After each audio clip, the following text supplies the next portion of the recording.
green. Are you an ultimate Eagles football fan? Well, you're in the right place.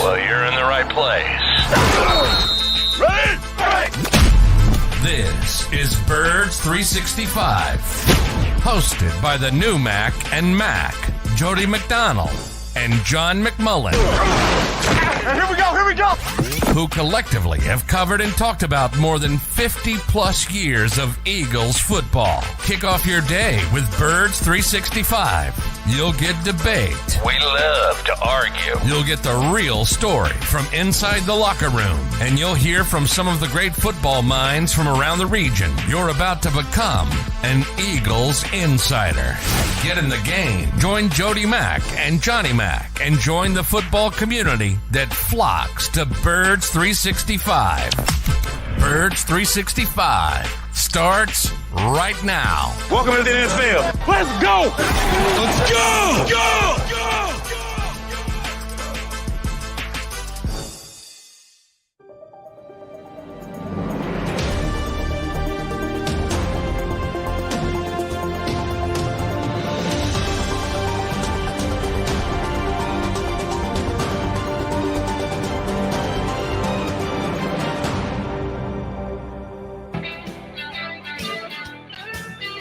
And a good morning, Birds fans. It's a Tuesday get together here on Birds 365, and you got Mac and Mac, John McMullen and Jody McDonald here to hang with you for the next 2 hours. Got two of our quasi-regular contributors, Scott Grayson from Fox 29, and the Darth Vader of the Eagles beat. That would be our Groats from the Delco Times. We'll see if Bob's in a good mood. Everyone's in a good mood. He surprises us, comes on and has a smile on his face. We'll see if that's the case today.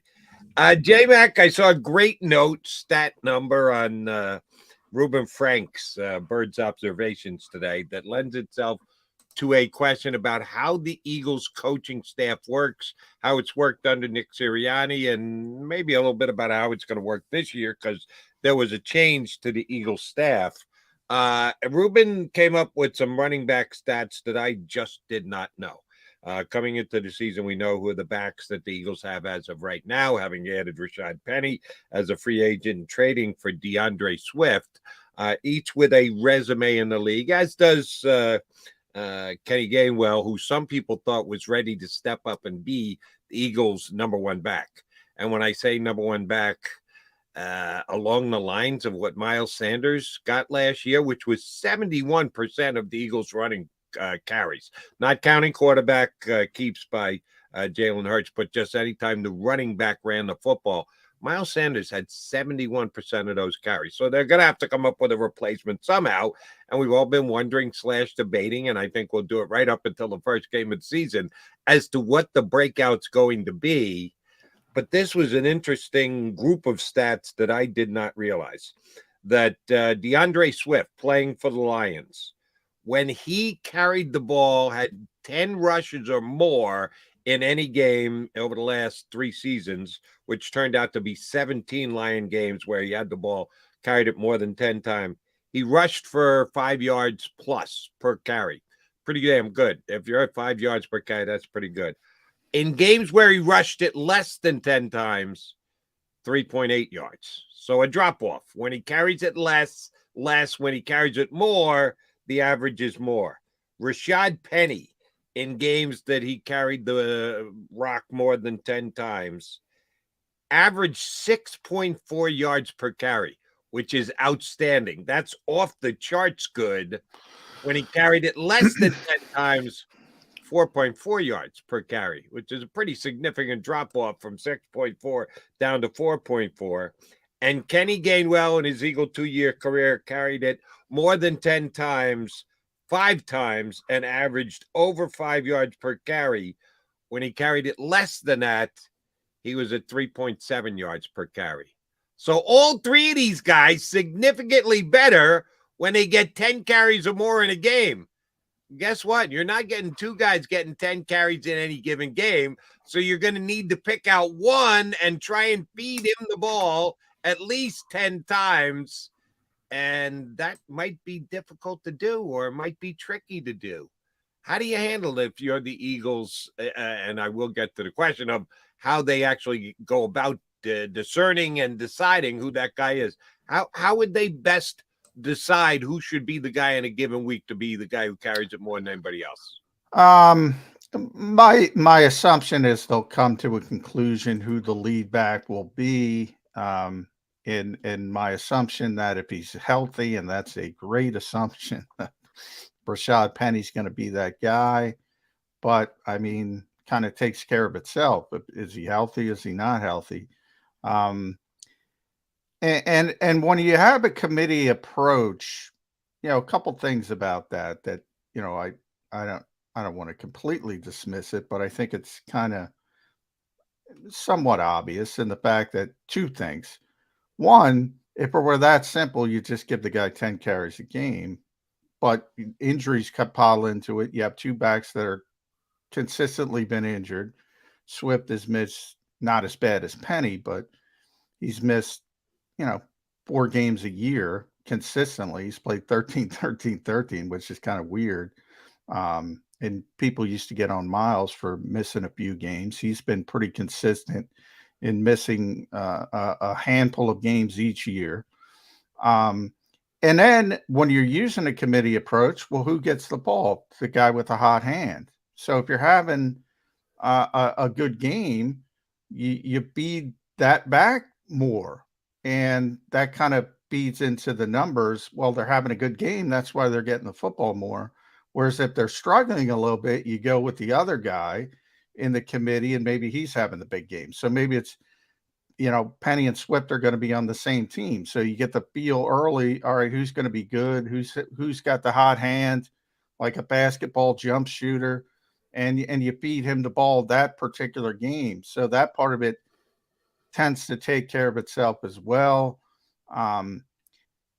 Swift's an interesting case because he was, I think, the 35th overall pick in the draft. So, basically we talk about what's the difference between 32 and 35? First round pick, second round pick. So forever he's got that label of second round pick, but people don't know how close he was to being a first round pick. So my point from that perspective is Detroit was expecting him to be the guy in Detroit as the running back, and he never sees that mantle. So while I get why people are excited about him being here, coming back to Philadelphia, and rightfully so, I think he's going to be good with this quarterback and this good offensive line, but I don't think it's slam dunk. I mean, there are some concerns, why didn't he become the player who was supposed to be in Detroit? Is it just the injuries? Is it other parts of his game? And we sort of have to wait and see with that. With Penny, you kind of know he's good. It's just a matter of, can he stay healthy? Because every time he's out there, he's good. Can he stay healthy? His numbers have been very good, as a matter of fact. But you're right; it all comes down to health. And by the way, I think people kind of forget this.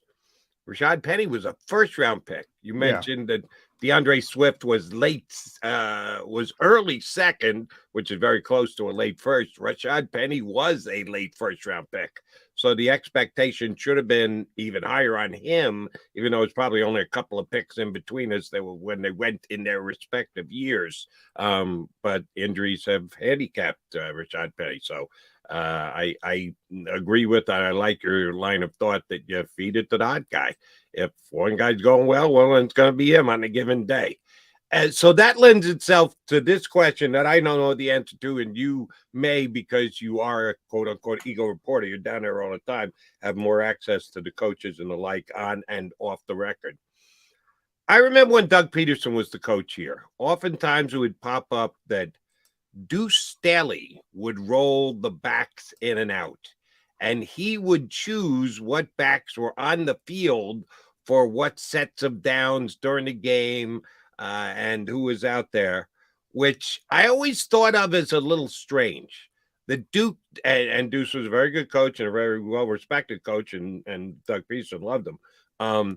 But the guy who's calling the plays, for me, should be the one who's really dictating what players are on the field. because he knows, has a feel. We keep singing the praises of Shane Steichen that he's had a great feel for it the last year and change here in Philadelphia. Do you allow the coach who's putting in the player at a specific position to dictate who's going to be out there on the field, or would you rather have a hand in on exactly who's carrying the ball and why they are getting the ball on a given play? Did they do that? I don't know. It's never been commented on. Hopefully you do know as to who actually dictates who the guys are on the field if the Eagles are going to be using rotating backs, because that's surely the way that it looks going into the season. Yeah, at the rotational positions, it is the positional coaches.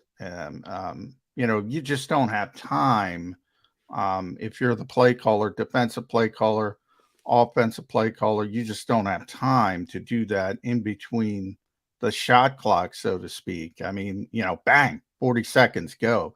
You can't be mucked down and marred with, all right, this is the personnel. Now you say, all right, we're in 11 personnel, we're in 12, and you call the play, and then it's up to the position coach. But that's what you do during the week. They have a big impact on it. And there's certain situations, third down, hurry up. Last year, Kenny Gainwell's the guy, maybe DeAndre, because DeAndre's a good receiver. Maybe that changes a little bit this year. But that's the kind of preparation you do during the week. All right, it's coming to halftime. We're in hurry up.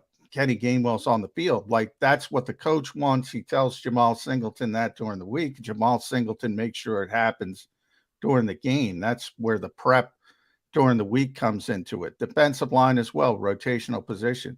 That's up to Tracy Rocker and Jeremiah Washburn. Now, Jonathan Gannon, when he's here, he'll say 50 tight, 40. We're in 40 fronts. And again, during the week, all right, we're in 4-minute offense at the end of the game. You want your guys out there. Damn well, Reddick better be out there. Sweat better be out there. Fletcher Cox better be out there. Brandon Graham better be out there. And that's sort of their feel during the game of, all right, we want those guys to have full gas tanks for the end of the game if you got to rush the passer. But yeah, the play caller, there's just not enough time to get bogged down, and that's up to the positional coach. So, do you believe that the play caller calls plays specifically to match up with what the positional coach is sent out there onto the field? I get it, and you explained it well, that a lot of this is decided ahead of time during the week in preparation. If we're in this type of a situation, these are the guys we want on the field and the like. But every once in a while, it's not going to match up. What the play caller is thinking and what the assistant coach is thinking, the positional coach is thinking, put out there. Do you think that's something that we saw a lot of last year, we'll see coming up this year, that the guy who's calling the plays will actually go, all right, I was leaning toward this play, but maybe I better do this play because this is the group that we've got out there on the field right now? There's a lot of overlap there, and the coaches have to be on the same mental page. Do you think the play caller is actually changing his mind because of the guys that he's got out there on the field that's sent out by the positional coach? No, I don't think he can do that. Especially, the only place where it would come into effect would be, if AJ was off the field for some reason, or Devontae was off the field for some reason.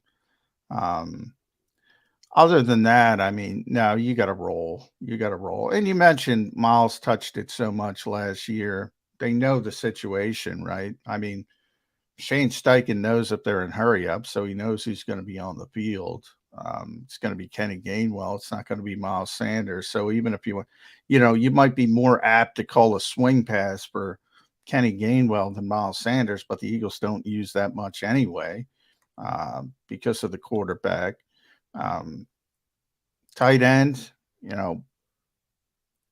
that's more of a, is Dallas Goedert available? Because if Dallas Goedert's available, he's going to be out there. Now, he missed 5 games, and you had to go with Jack Stoll and Grant Calcaterra, and they shipped things out a little bit.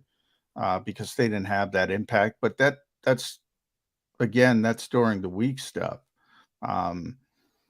Same thing. Is Hassan Reddick available? Luckily, we talked about the health of this team. Luckily, he's available. Maybe if you don't have your fastball, so to speak, on 3rd and 13, you got to do things a little bit differently. But I think that's sort of baked into the understanding that if Hassan's out there, Hassan's out there. And if he isn't, it's probably injury. You're well aware of it, or he's out for the game. It's not like it's going to take the play caller. Now it's going to be Sean Desai by surprise. Now, if for some reason, Jeremiah Washburn would say, "Oh no, sit this one out, Hassan Reddick." Yeah, he might get in some trouble, but he's not going to do that. So, kind of takes care of itself. Right, and you laid it out well for me. Thank you for that. There are some plays that are easy. It's 3rd and 13. You know what type of lineup you want out there because the play you're going to run is obvious to both sides. You know what you're going to run. The defense knows you're going to run. You just have to out-execute them. When it's 3rd and 1, you got a pretty damn good idea which way they're going to go with the best sneak quarterback in the National Football League. But there's a whole bunch of gray areas there, 2nd and 5, where you basically have the choice of whatever you want to call there and have faith that if you don't get anything, you can get it on 3rd down and the like. That's where the relationship, the mind meld has to go between the positional coach and the individual who's calling the plays. Because you may see something if you're the play caller and you look up and you see who the defense is sending onto the field. You see their quick substitution right after your substitution. You go, wow, this would be a great play for a screen pass. Uh-oh, we don't have our screen pass team out there. We don't have our flip. Kenny Gainwell standing on the sidelines. Then you're whispering on your breath, damn, all right, maybe I got to call something else. I think that may actually happen more than one would think. You think that it is, hey, your play is your play call and you adjust on the fly. I would not be surprised if the adjust on the fly is playing to the players that they have out there. And it's basically with the Eagles, it comes down to either 11 or who the running back is, because the quarterback's the same, the 2-star wide receivers the same, the star tight end's the same, and your offensive line never changes. So what it comes down to is what running back is out there, and do you have 2 tight ends or 3 wide receivers? That's the only real variation for the Eagles as far as positional decisions go, right? Yeah, offensively, yeah. I mean, offensive line, as you mentioned. I'm thinking offense here. You're looking at both sides of the ball, Yeah. and you should. Good on you. Shame on me for not. But I'm basically looking at the offensive side of the ball when I'm asking these questions. I mean, basically, offensively, the only rotational positions are, running back and if you're going to toggle between a 3rd receiver and a 2nd tight end. I mean, that's basically it. The Eagles use a lot of. And this is one of the limitations of, some of the statistics, like, you'll hear me say the Eagles were the number 1 team in rushing when they were in 11 personnel, which is true. I mean, factually, that's true. But so many times when they're in 11 personnel, they're in empty sets, right? Where they don't even have somebody in the backfield. And maybe they'll rotate, they'll motion somebody in. Maybe they're going to throw from the empty set. And the personnel grouping is 11, but they're not playing. When you say 11, I think fans say, well, that means they have, 3 receivers, 1 tight end, 1 running back. But they're not playing like that on a particular play. Kenny Gainwell's playing wide receiver, for instance, does that a lot. They're not going to target him, but they're trying to open up space for the other players. So, a lot of it is just labeling of the players on the field as opposed to what they're actually doing. But as far as the play calling, look, I think it's a bigger issue than other people make, because I think it's a feel. And Brian Johnson, when I asked him that, basically said that there's a science to it, but there's also an art part to it, is what he said. And that's where Shane Steichen was really good at it. He was great at the callbacks. He would set teams up. He would run something Like I said, he'd run something maybe from an empty set in the first half, and he'd do it again, and it would be the same play. And then you would have defenders going, oh, they're going to run this. And same look, but he ran a different play. Most notable example of that would be Zach Pascal's touchdown. I could say that because people remember it because he only had one touchdown, I believe. Right. That was a perfect example of the callback.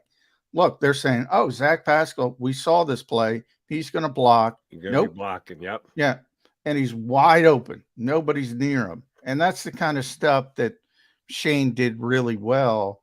The most notable example of it not working was against the Saints. And that had more to do with the quarterback, to be honest. It was Gardner Minshew.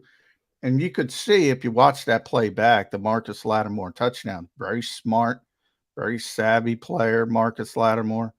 He saw it. He saw what was coming. He was calling out what was coming. And Gardner was supposed to see that and move off it. He didn't. And all of a sudden, it's a pick six going the other way. So sometimes it works, sometimes it doesn't. But overall, I think Shane was really good at it. And one of the reasons why I asked this question, and we're going to be joined by Scott Grayson from Fox 29 here in just a second. Relationships. Not only we know the relationship between the new play caller and the quarterback is a strong one because they've known each other forever, and we don't question that they'll be on the same page quite often during the year. Nobody's ever on the Shane and Hurts in his greatest season as he had last year weren't on the same page every single play call, but we have belief that it won't be a problem between the offense coordinator and the quarterback this year.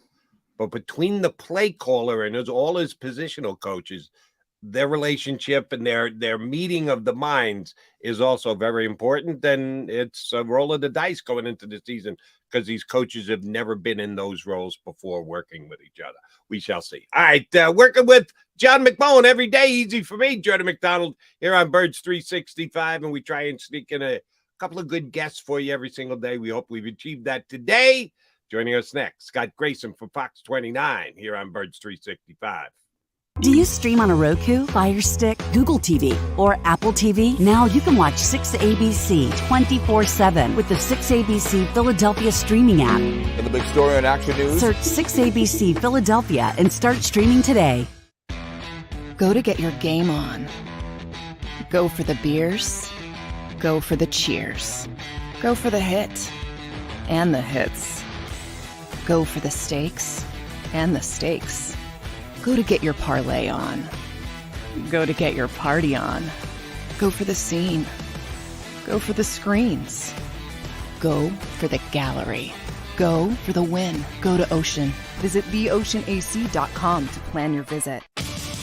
The greatest fans on earth. It's a bold statement, but would you expect anything less from Philadelphia? 58 years of heartache creates a toughness, a grit, a resolve not found in most. Sure, our prayers were answered, but now that we've had a taste, we're looking for more. Pondley Hockey, official partner of the Philadelphia Eagles.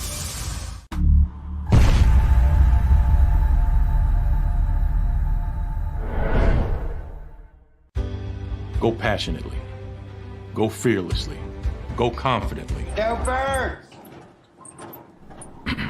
Go confidently towards your goals with First Trust, Philly's hometown bank for nearly 90 years, and the official bank of the Philadelphia Eagles. We're focused on getting you over the goal line. So go with conviction. Go with trust. Go Birds! And go forward with us by your side. First Trust Bank, the official bank of Philadelphia dreams. Oh, and go Birds.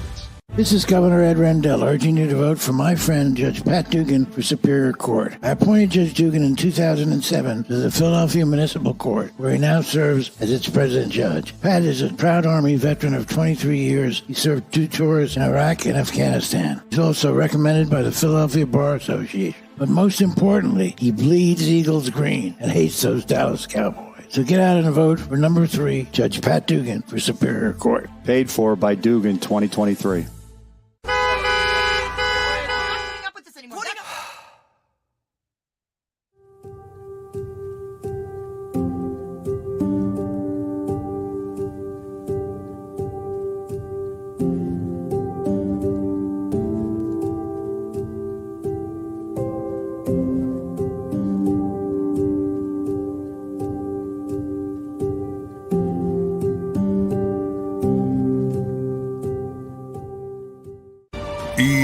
EAGLES, Eagles.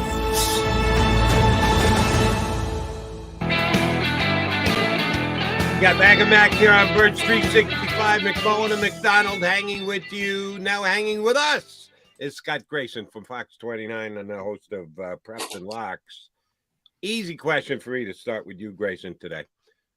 For weeks, we led up to basically every single day before the Thursday schedule reveal, talking about how's it going to play, where they're going to put the Eagles, blah, blah, blah, blah, blah. I'm guessing you have a different view of it. It's how many games we got on Fox? How many times the Eagles going to be airing on our network? Forget primetime. Screw primetime. We don't want any part of primetime. We want Sunday at Johnny Mac's favorite time. Sunday at 1 on Fox 29. How much of a little tenor was in the rooting interest of we got to keep the homeboys home on our network. Well, it's interesting. It makes the time. I mean, you're certainly going to get your number of games on Fox as it is, but I mean, but you got less this year. That's not fact. They got too many primetime games. They're pulling games. There are years where you got those two out of division road games, the AFC competitor. Boom. That means that they've got the other 14 games on Fox. Not the case with as many primetime games as the Eagles are penned in for. Well, now you're adding in Peacock and Amazon Prime, and it's getting smaller and smaller. And not only that, but then the ones that we do have on Fox, as I'm sure John's not happy about, many of them are 425. Yeah, man. It's a different schedule, that's for sure. Which means more time in the parking lot for the fans to wake up and enjoy the morning and the tailgating. So. Look, in terms of the schedule, I thought you were going a different route. For me, we can go there next, but I just wanted to get the how is the Fox guy affected by the number of Fox games in first? Yeah, no, it's interesting because we're going to have our morning pregame show, and then it's going to be hours until the game actually kicks. So we won't actually get as John knows, you're always watching the inactives an hour and a half before kickoff. Yeah. Well, for a 1 o'clock kick, that stuff's trickling in. Around 11:30. It's obviously going to be a lot later when we have those questions of who's playing today, who's not, who's out, who's not suiting up. So yeah, it'll be interesting. Yeah, it's always from a TV perspective, Scott. It's interesting for you guys because you want the team to be relevant because that fuels popularity, viewers. But the more relevant you are, the more times you're in prime time and. That, everybody's got to have their piece of the pie, as you mentioned. Now we're getting the first ever streaming only playoff game on Peacock. Only cost them $110 million to get a streaming only game. So, hey, it's where we are. And I think relevancy is more important than anything else. And the Eagles are relevant. So we'll talk about that schedule. Your thoughts? I think it's pretty good. Obviously, it's tougher. You're a first place team, you get a first place schedule, but I like the way it's set up. Easy early. You get a chance to get over those hiccups with the new coaches and things like that. And then the real murder's row stretch is later in the season when hopefully you got all that stuff ironed out. Yeah, I think you hit it right. For me, I like the way it's set up. You get that Thursday night game out of the way week 2, the short week. So you're still, it's not like you're banged and bruised for weeks and then have that short week. You get it out of the way early. And initially when it came out, a lot of people were raising their hands, what is this disrespect? Look at this murderer's row. Every year there's a bit of a murderer's row. And frankly, you knew who the opponents were coming into this. They had a tough schedule coming in. And the people who want to put a lot of stock in the Eagles have the toughest schedule. Well, how many times do we do this in the spring? And then when it actually plays out and you see these teams on the field and coaching changes, and you know how it is. Sometimes there's a team that nobody thought was going to be great, turns out to be great. And there's times that a team on the schedule looks like, this is a juggernaut, and it ends up being a patsy. So I think the jury's going to be out on the strength of schedule. But in that regard as well, you look at it and say, okay, well, the Eagles have the toughest. All right, if you want to buy into that whole thing, well, the Cowboys and Giants are right there behind them. So you want to go, the division. Well, the division's got to play all the same teams roughly. It's a little bit different home and away and then an occasional different opponent down the line. But for me, I think The schedule's fine. I think, and the stuff, Jody, you were talking about before the break, you have 2 new coordinators.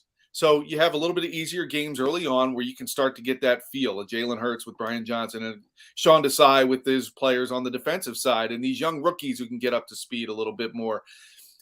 I think overall, if you're an Eagles fan complaining about the schedule, you need to just stop. Just stop. It's fine. And you need to worry more about the team and not the schedule. Go out there and beat who's on the schedule that week. And hey, you know what? You want to look at something else with TV, you were talking about it. That Niners game. How fun is that going to be? These guys can't get over the fact that the Eagles beat them in that NFC Championship game. Even the coach is like, yeah, I'm glad we're playing them later in the year because we'll have everybody then.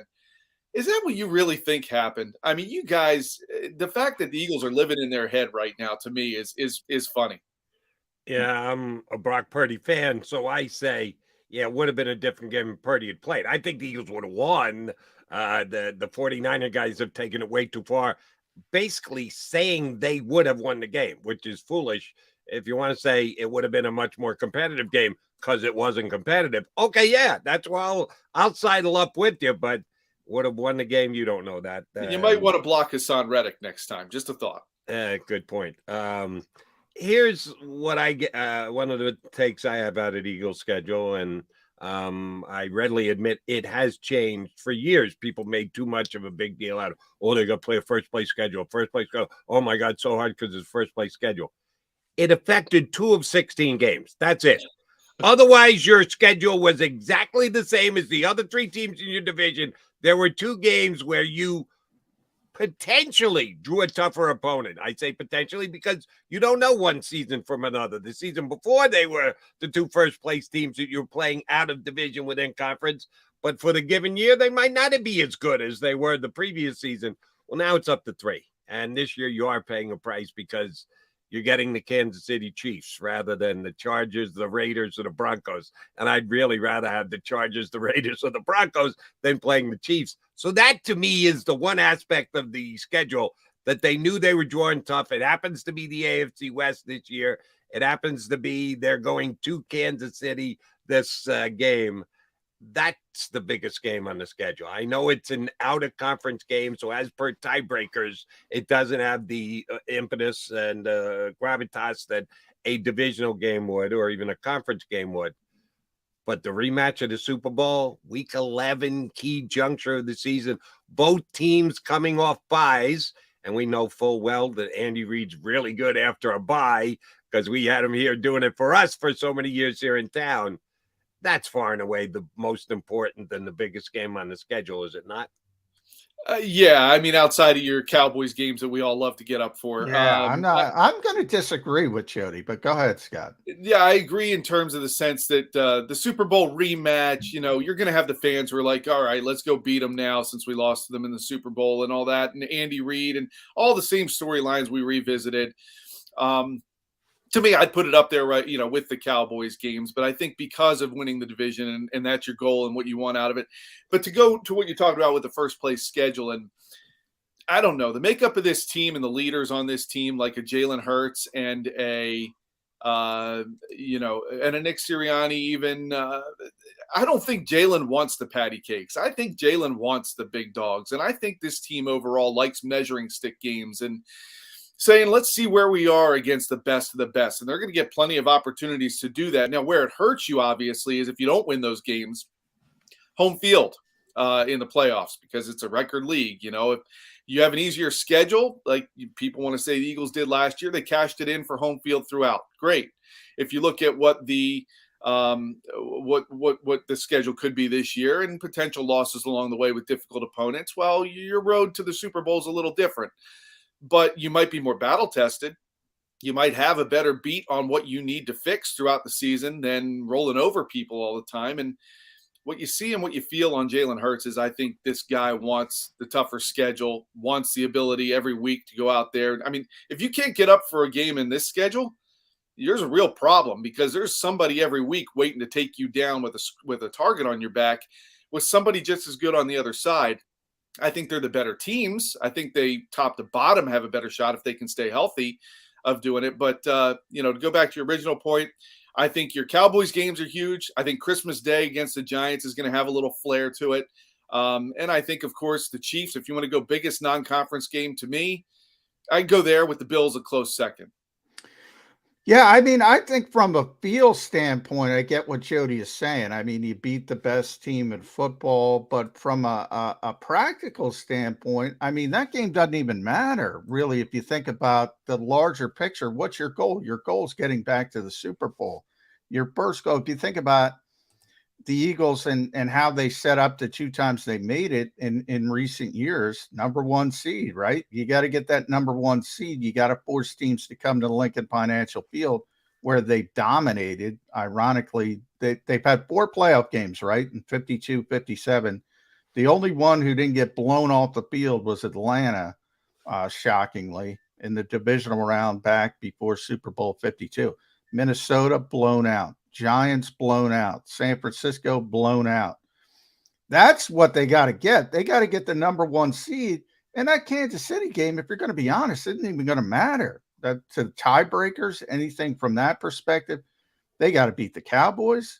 They got to beat the Giants. They got to beat the Commanders. They got to win their NFC games. The San Francisco game is far more important because, in theory, you know, the 3 best teams in the NFC are going to be Eagles, Cowboys, 49ers, and that 49ers game could be the difference between number 1 seed and going out to Santa Clara, and where revenge, you know, might be real from the 49ers perspective at that point. So that's kind of how I mean, beating the Chiefs would be a great from a feel, as I said, a feel standpoint. It would make everybody feel good. But the real world effects of that, not nearly as important as some of those conference games. Here's the reason why. And we all have our own projections as to what the Eagles are going to do before the season starts. I think they're going to finish with the best record in the NFC again. And I don't think there will be a tie, and we'll have to go to a tiebreaker. So when it's all said and done and the Eagles have, and yeah, maybe I should take my Eagle-colored glasses off here, but this is the way I think it's going to play out. When we're all said and done and the playoffs begin and the Eagles have the number 1 seed, will we look back and go, yeah, and they beat Kansas City too? Will we put more of an emphasis on that than the 49ers or the Cowboys or whatever? We may very well. You're right. The tiebreakers, conference division games most important, conference games second most important, against the other conference third most important. But I think the Eagles are going to finish with the best record clear without having to get the tiebreakers. So then what game am I going to look back at and go, man, they beat Kansas City on the road. They went in and took care of the Chiefs in their house. Yeah, that's why I make that their most important game. It starts from a position of maybe over-optimism, but that's where I sit right now as to how the season's going to go. Well, and as we've pointed out in this conversation, I think you guys are going to have a great time in season because every week there is a storyline on this schedule that is going to drive the week for us, and all of us are going to have plenty to talk about each and every week with what's at stake, who they're playing up against, what kind of a test is this, where are they going to be tested in this regard or that regard. Look, there's good tests on the schedule for this defense. I mean, that's when you look at it, like I want to see what this defense does. What does it look like under Desai? How do these new pieces interact? Well, you got Mahomes, you got Josh Allen. You're going to have Dak Prescott twice. I think there's a lot to watch for and see. Hey, you might have Tua, and you're going to have Aaron Rodgers. So let's see what happens against some of these quarterbacks. They are definitely going to face better quarterbacks this year than they had to go through it all last year. You mentioned Jalen Hurts a little bit before, and I agree with you. I mean, his sentiment is, give me the best. I think I'm going to start a new daily Joel Embiid shot, and I'm going to compare Joel Embiid to Jalen Hurts. Or can you compare those two? Because, I think what you said about Jalen Hurts is correct. And, if you think about him getting his master's degree at Oklahoma, he doesn't need to do that. He doesn't need to go back and finish that. It's kind of self-evident. He's got this drive that's rare, even for professional athletes. Nick Sirianni compared him to Michael Jordan last year, got a lot of heat for it. And I don't think that the comp he was making, Scott, was the athleticism or his stature in the game. It was that drive. How rare do you think that is with professional athletes? Oh, it's absolutely rare, and it is special, and it's been fun to watch so far. And I think the exciting part is this guy's still so young. You want to say he's inexperienced, but he's already been to a Super Bowl. He's already been in the running for an MVP. And you look at it and go, wow. I mean, I've told my kids, it's like, there are few role models in sports anymore. He's one of them. And I think he's a guy that's going to be a lot of fun to watch. I'm glad they locked him up, obviously, for a long term. But it's the intangibles. It's the thing, we agree he would rather play a tougher schedule. Well, how many guys want to go out and, like maybe a Joel, as you pointed out, want to win an MVP because you ran through patsies and you did big games, maybe not against big opponents at times. And to me, I just look at this guy and I see a guy who, you're right, finishing the master's degree, you just had hundreds of millions of reasons to say, I don't need to do this anymore. and he did. He finished it anyway because it mattered to him. That kind of stuff matters to him. Finishing things, right? Not quitting, not giving up, finishing it. And the level of detail, the attention to detail.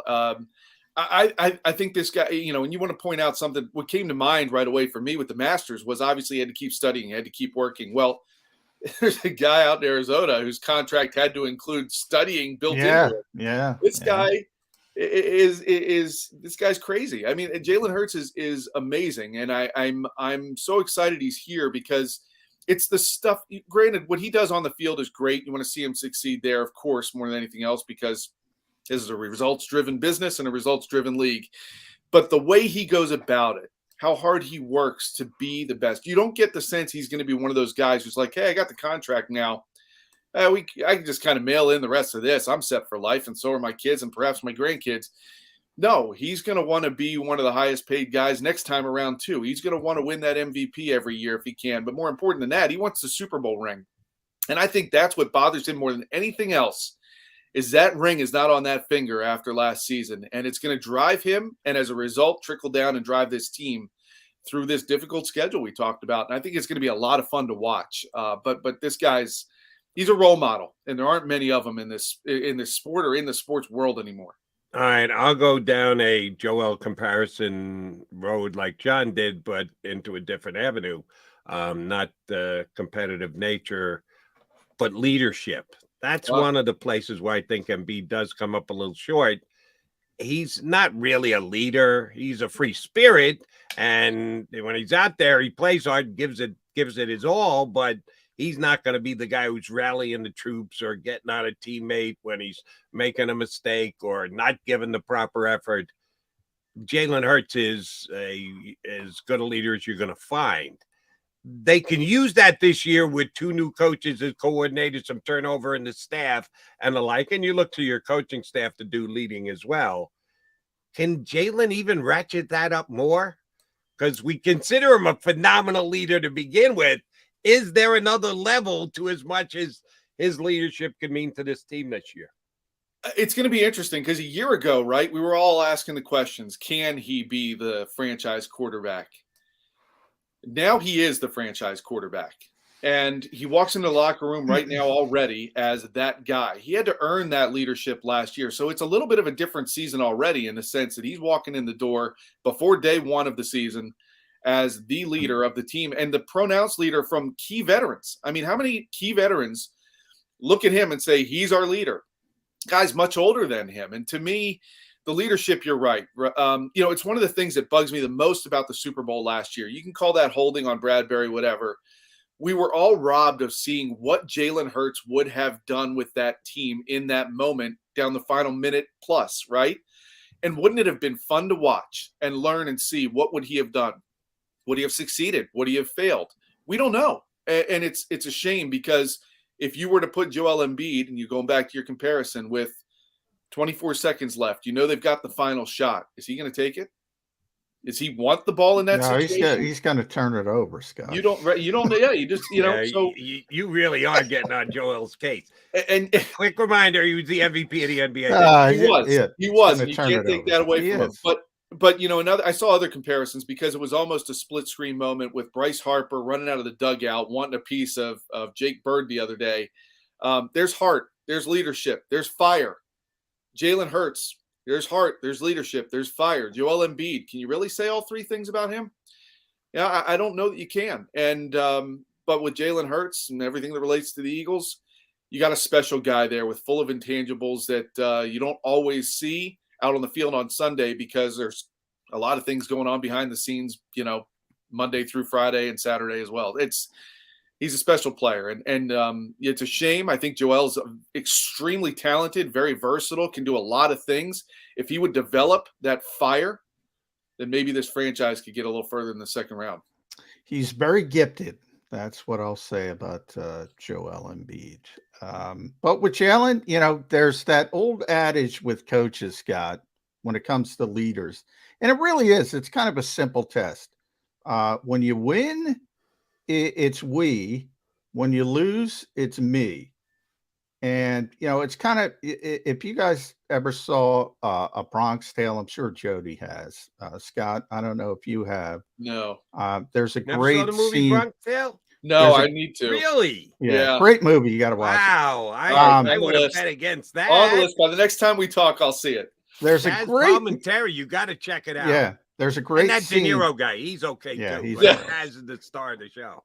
That the door test. When he's giving advice to the kid going out with the girl, and it's really simple. And it's, basically lock both doors. This is back when you didn't have electric locks. Obviously, it's in the 60s. And you make sure the door is locked. And if the girl doesn't reach over to open up your side, she's basically no good. Dump her right there. Very simple. Same thing with leadership in sports. If you start pointing fingers, again, you win, it's we. You lose, it's me as the leader. If they don't do that, drop them. Get rid of them. Look for another leader. Is it that simple?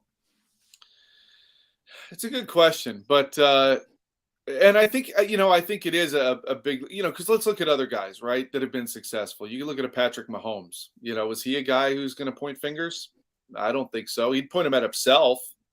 Well, like to your point, I think it's a great quality to have, and I don't, but you look at Joel, and what was he saying after the game? Well, they can't win it all by themselves, and I know he was a little misinterpreted a little bit. Yeah, it was a little out of context, but a little out of context, right? But that's a bit of an issue when you keep wanting more supportive players. Jason Tatum went and scored 51.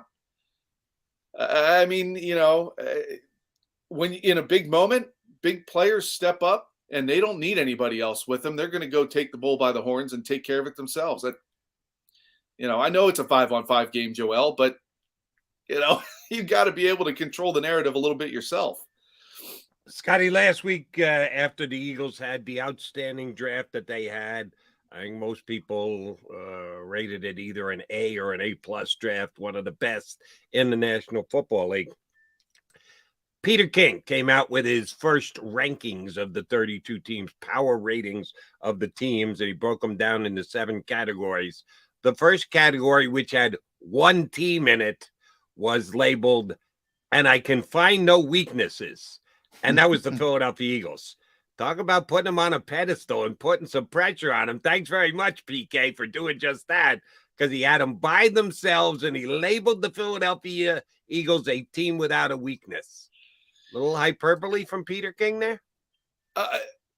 Well, first of all, it's hard to get that kind of praise from Peter King, so that tells you something. For me, yeah, they're on a pedestal. They're hated by every other team in the league, which is even further to the point they're going to have a huge target on their back every Sunday, and they've got to learn to play with that.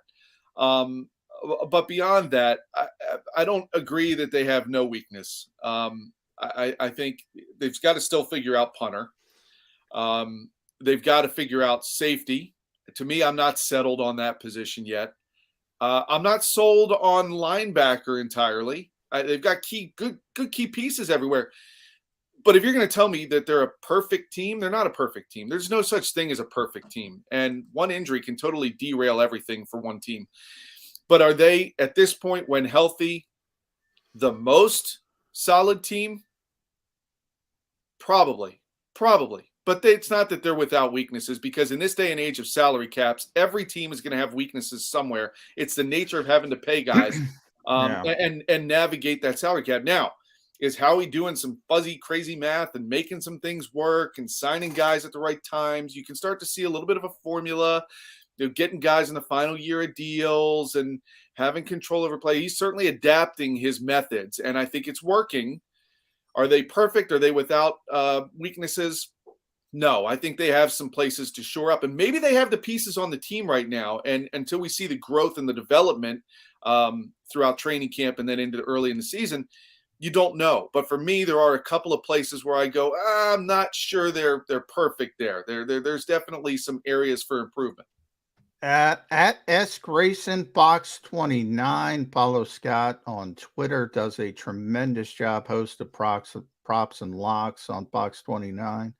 I'm going to go the other route. Peter, Jody mentioned Peter. Can't find a weakness. Jody himself says don't have to beat the 49ers because you're going to lap them.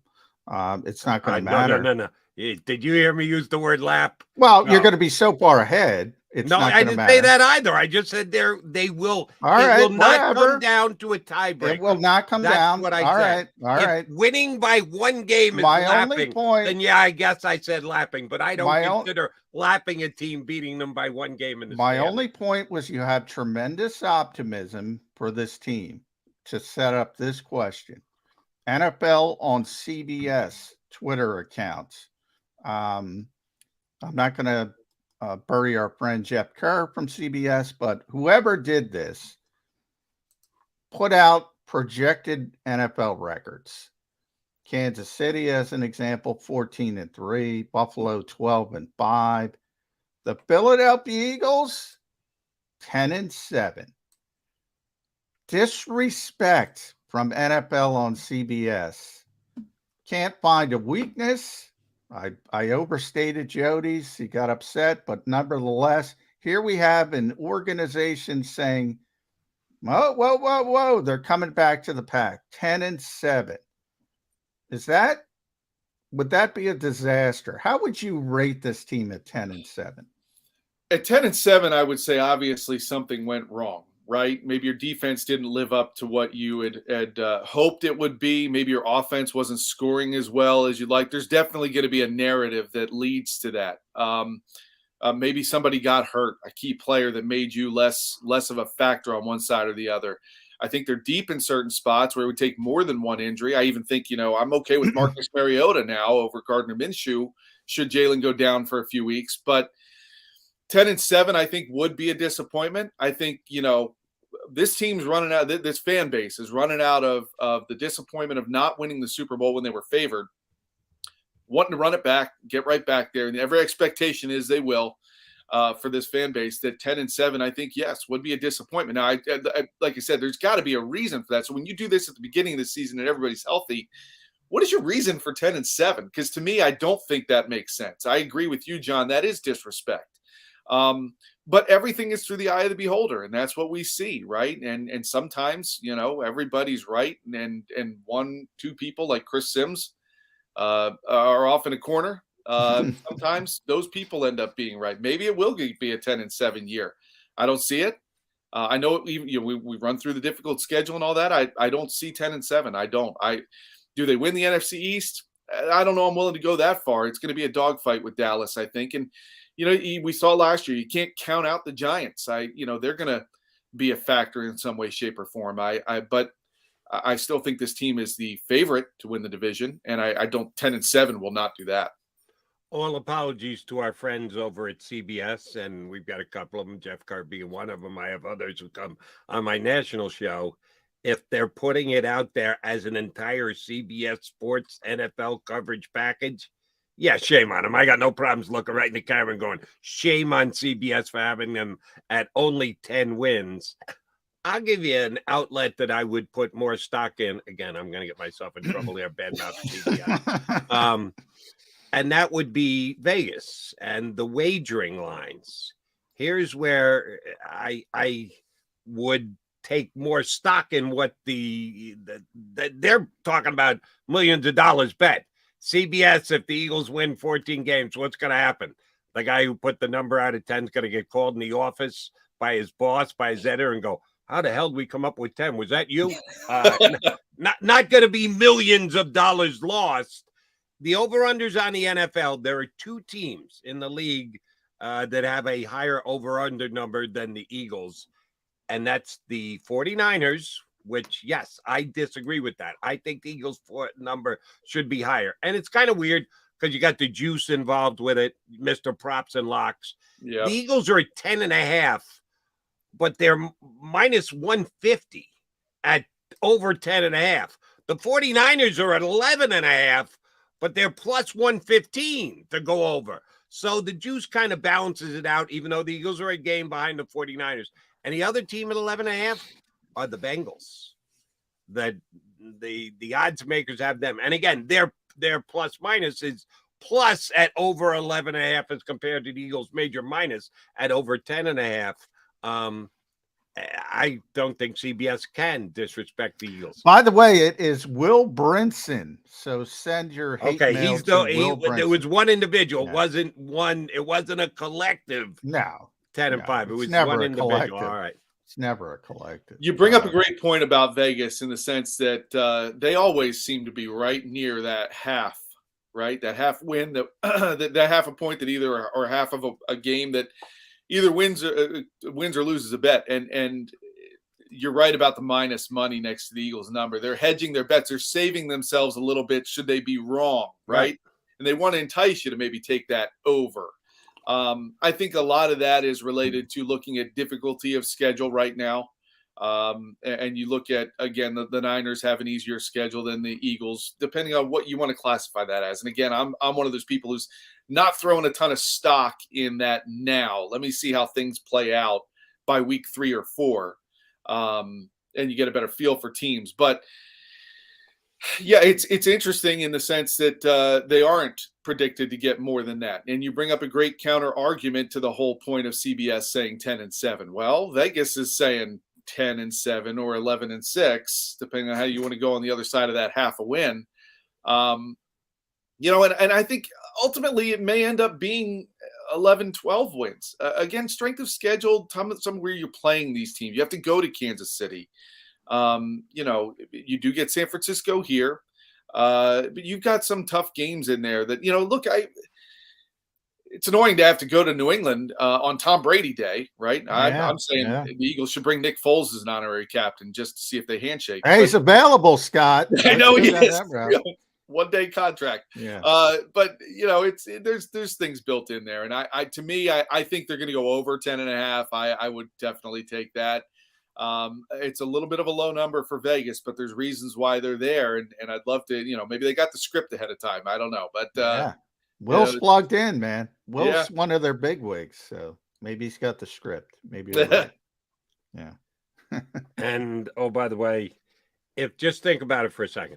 If you wanted to play the under at 10.5, will the Eagles actually be 4 games worse than they were last year? There's a lot of different ways you can break that down. They're 14-3. So you're saying the Eagles will be 4 games worse this year because Javon Hargrave won't be here?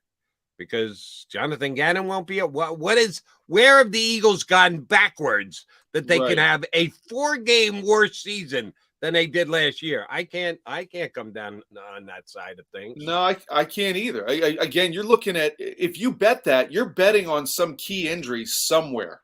I would think that's regression to the mean.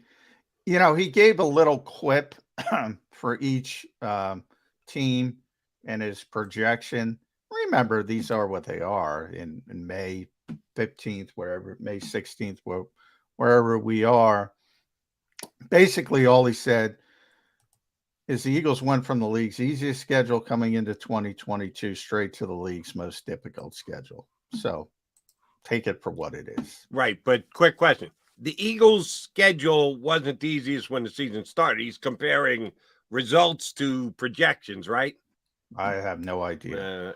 The way I'm asking you to read it the way I read it, or read it the way that you think it should be read. Well, what he said was going from the easiest schedule to the hardest schedule. It was the easiest schedule when the season was over and done with. It wasn't the easiest schedule going into the season last year. And when you go 14-3 and you drop 14 losses on your opponents, guess what? Their ending record is going to stink, which is going to make it the easiest schedule. You, by your own performance, can help to get yourself at the end of the season lined up against the easiest schedule. So I don't buy what he's selling with that line of justification for only 10 wins. You can make any argument crafted the way that you see fit to whatever you want to do, right? Because if the Eagles go 14-3 this year, is everybody going to go, oh my God, that's amazing because that was the toughest schedule? Are they going to come up with reasons why the Eagles went 14-3 and so wasn't there this week and it wasn't the toughest schedule as everybody thought?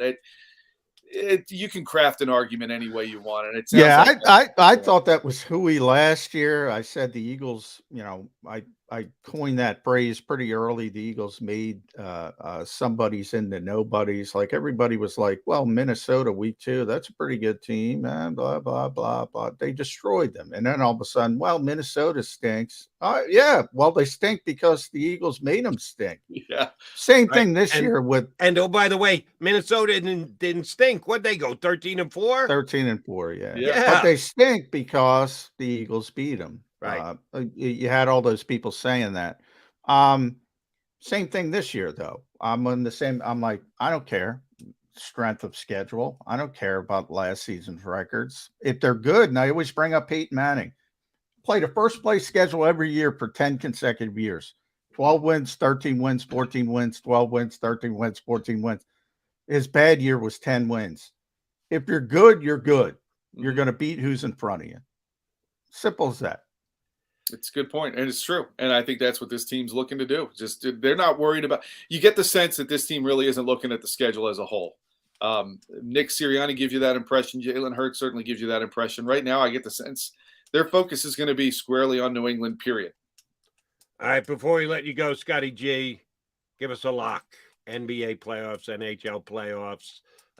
We're a football show, and we lean heavily on football, but every once in a while we take a peek over the fence.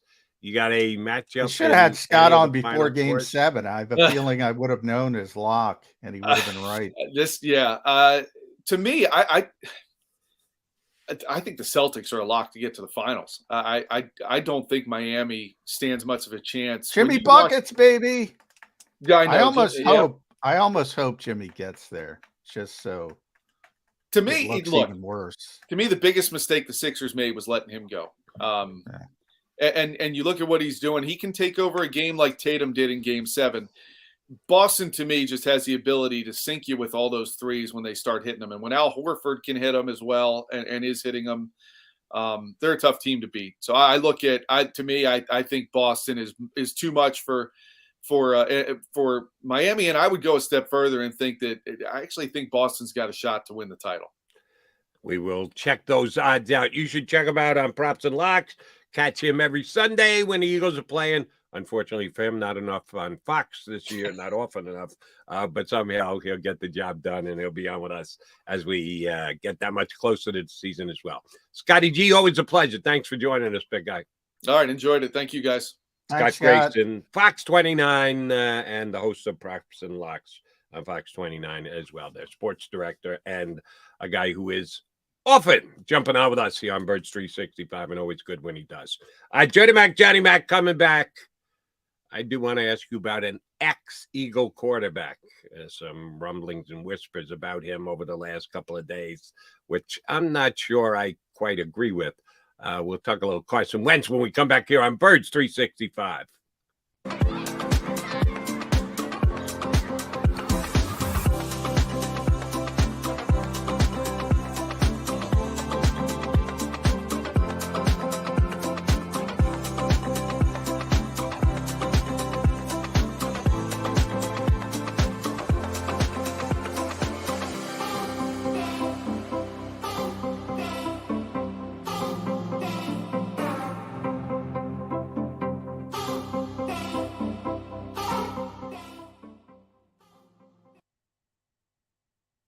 Heading down the shore. Have a ball once more. Here, imaginations run wild and time stands still. Because here, you can find the best of the Jersey Shore, all on one 5-mile island. So leave the old you behind and get lost in the woods. Wild, wild, wild wood days.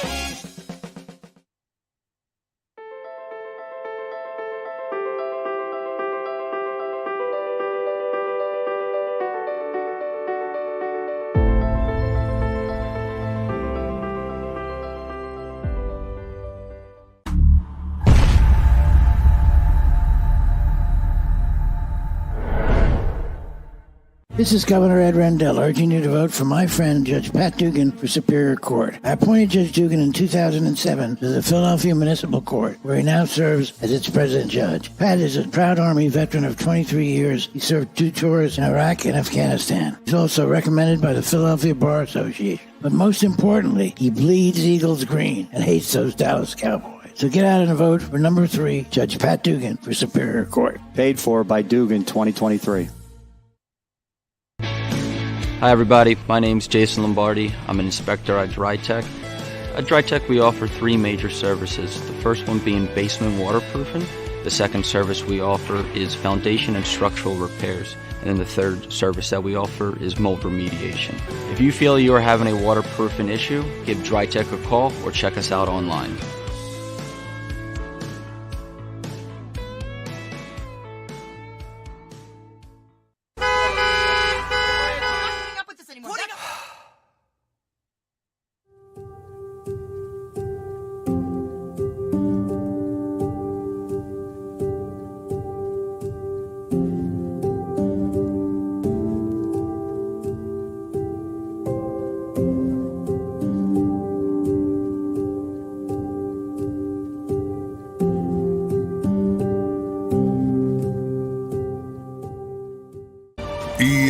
EAGLES, Eagles.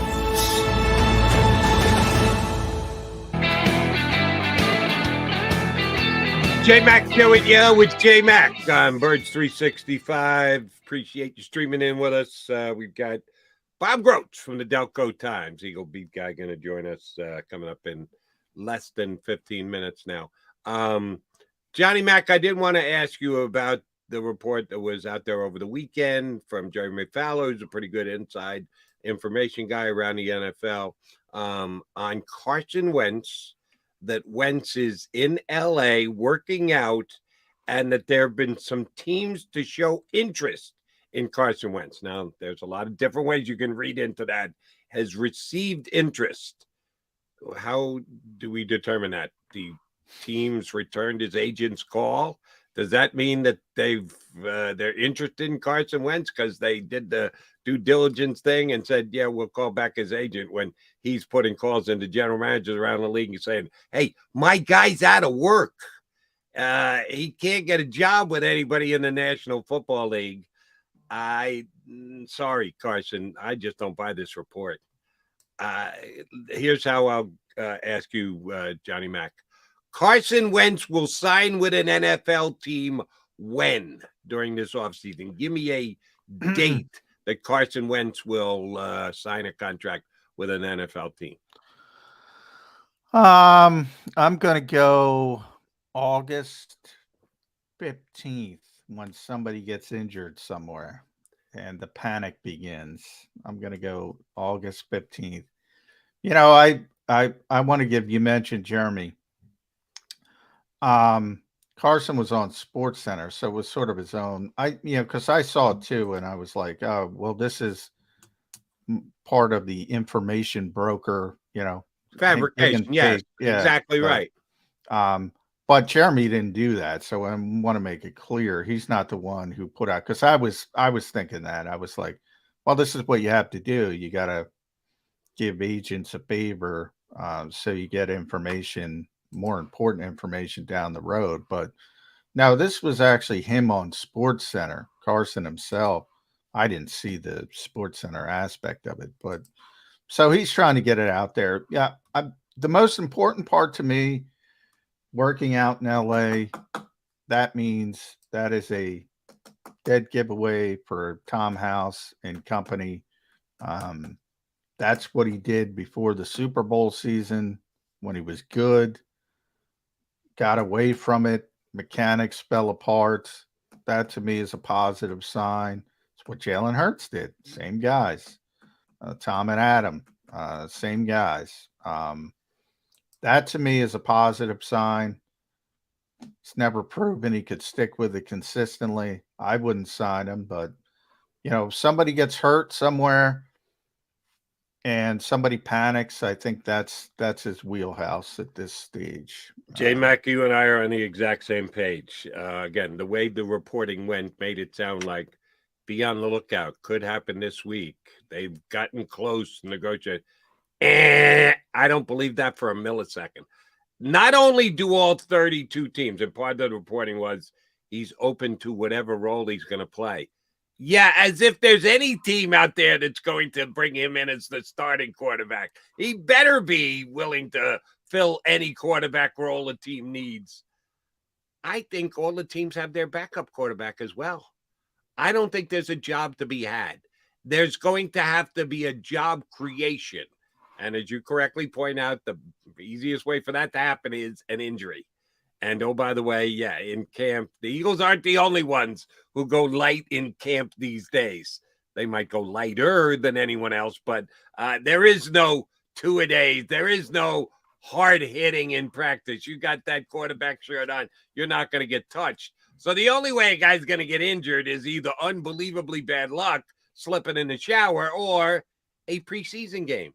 And everything is pushed back. So I like your date of August 15th. That's about it. When a quarterback could take a bad step in the 2 series that he's going to play in a preseason game and he goes down. Oh, shoot, now we don't have the depth. We need a quarterback. Is Carson Wentz still available? Yeah, that's when that call is made. That's when that potential signing happens, and not before it. We're at May 15th, which means we got to get to June 15th and July 15th before we ever get to August 15th. So it's 3 months down the road. So the way the reporting made it sound like it was much more imminent, I'm with you. He's not going anywhere for another 3 months. And you're kind of kicking a guy when he's down because he's had 3 straight bad seasons on 3 different teams. Here's how we put a positive spin on it, since I'm still trying to get Howie Roseman to upgrade and admit that he is under-evaluating the linebacker position during this offseason. Howie, again, tip of the hat. The trade that he made for Carson Wentz in 2020 hindsight to get a first-round pick and a third-round pick for Carson Wentz after the season he had, and yes, we continue to evaluate it thereafter, the season that he had in Indy, the season that he had in Washington, the fact that he's not on a roster in mid-May tells you that was one of the best trades that Howie Roseman's ever made. What's the word he doesn't like, John? Fleecing. Talk about fleecing. He fleeced the Colts and then some on the Carson Wentz trade. Yeah, but let's settle down with that, Jody, from the perspective that the Eagles created the problem. So, I mean, they had to get out. Now, that's, to me, what makes Howie a great general manager. You have to make the best of your situation. You got to move on quickly. You can't have a memory, sort of like playing cornerback. You made a mistake. You move on. You try to make the most out of it. That's what he does really well. Other GMs hang on to mistakes, or sometimes they can't admit mistakes, because if they do, they'll get fired. Right. So part of it is he has the ability to do it, but part of it is that he recovered and did a tremendous job. But, it's not in a vacuum. They also created the issue as well with the misevaluation. You can even argue as far as not understanding the psyche of the player, because remember, at the crux of this, the Eagles thought this was their franchise quarterback. And they handled that situation poorly, but they recovered magnificently. I think that's a larger perspective of it. it outweighs. You're right. It doesn't just make it go away that they decided to make him the highest paid Philadelphia Eagle ever, and then he spit the bed. Yeah, that did happen, and that is on the resume of the organization as well. It will never be erased, but you can certainly lessen the impact of it by doing what you did thereafter. The biggest of which was getting anything in exchange for Carson Wentz, a 1 and a 3. And then, oh, by the way, as well, having Jalen Hurts here. I know that you and I disagree on this a little bit. You think that the fact that they drafted him as a backup quarterback and used his second-round pick to do so, and do you really do that for a backup? Yeah, but it was, for me, always a comma and potential starting quarterback. The initial reason that they took him was to be an inexpensive backup. But if they didn't believe that there was a chance someday he could become their starting quarterback, I don't think they would have used a second-round pick on him. So I give him a ton of credit for that as well. And that factors into the being able to move on from Carson Wentz, because they rightfully had faith that Jalen Hurts was going to be their guy. You can say it was a shot in the dark as much as anything else, but the shot has been taken, and it was a dead center bullseye. Hey, they'll take the credit. They'll take the credit, but I talked to them enough to know that wasn't the plan. That wasn't, but they'll take the credit if you want to give it to them. I already got labeled as negative this morning for pointing out Will Brinson predicts the Eagles go 10-7. I don't know why that makes me negative. So I'll go full negative and say, look, that wasn't their plan. Now, in hindsight, it looks brilliant, but it wasn't their plan. So I'm not going to give them credit for something they didn't plan for. Their plan was, hey, let's get a cost-effective backup because we got to pay our great starter so much money. That was the plan. And they'll take, but hey, they'll take the credit. I'll guarantee you that. And I'm willing to give it to them because nobody ever says, the Patriots' plan wasn't really to have Tom Brady be their starting quarterback. He's a 6th-round pick. Well, nobody thinks that way anymore. At some point, the history has to be rewritten with the results of today. And Jalen Hurts almost won the MVP last year. So, yeah, I'm going to give him credit, even if it was just a comma, footnote. They're two different he could subjects, become our starting quarterback someday. Because those who say that are telling the truth. Drew Bledsoe was the quarterback, and Drew Bledsoe was the plan to be the quarterback. So anybody who says that, and you're right, nobody says that anymore. But anybody who does say that and points out, hey, this is true, they're telling the truth.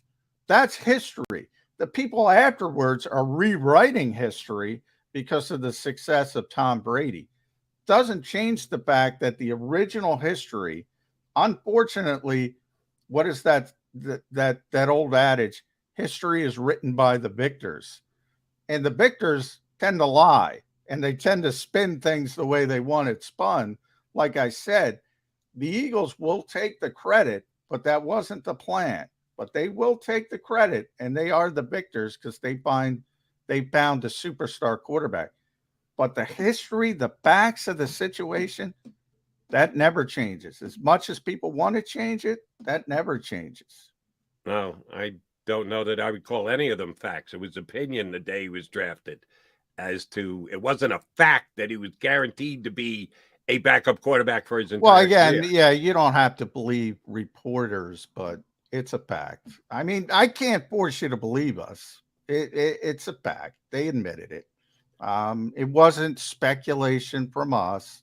That was the plan. But I get it. The political landscape of this country, people don't like reporters. People don't believe reporters. And I get it. But we're not lying to you. We're not. Well, here's how I would ask you, John, as a reporter. Did, off the record, anyone from the Eagle organization ever say, yeah, and we don't really expect Jalen Hurts to ever be a starter? I can't say what people say off the record. It was made very clear to us that why he was drafted. It was made very clear to us why he was drafted. And he was drafted And everybody knows he was drafted to be a cost of, and there's nothing wrong with that. It made sense in a vacuum.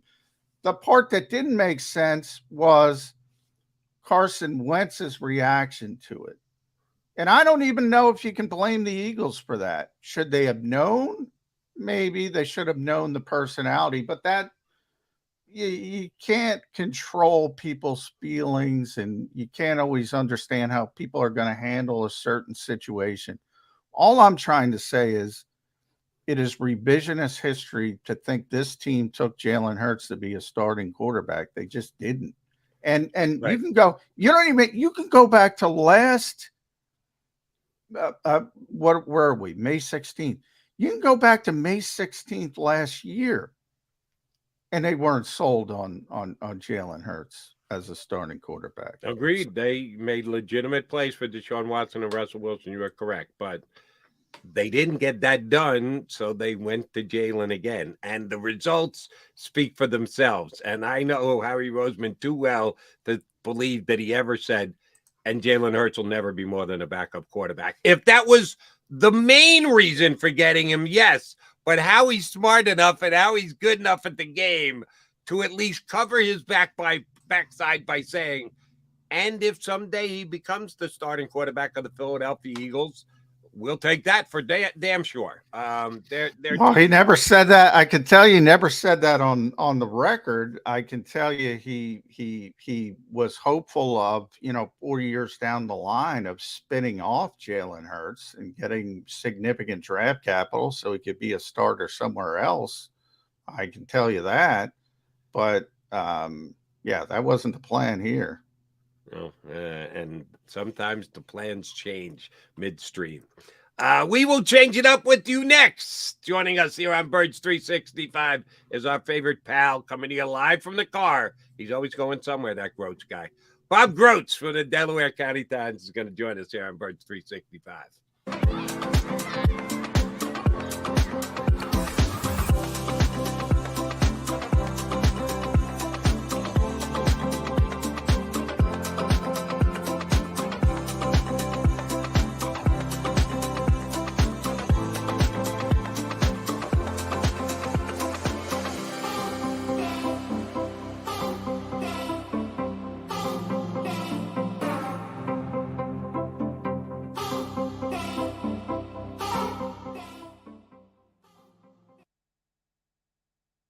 Heading down the shore, have a ball once more. Here, imaginations run wild and time stands still. Because here, you can find the best of the Jersey Shore, all on one 5-mile island. So leave the old you behind and get lost in the woods. Wild, wild, wild wood days.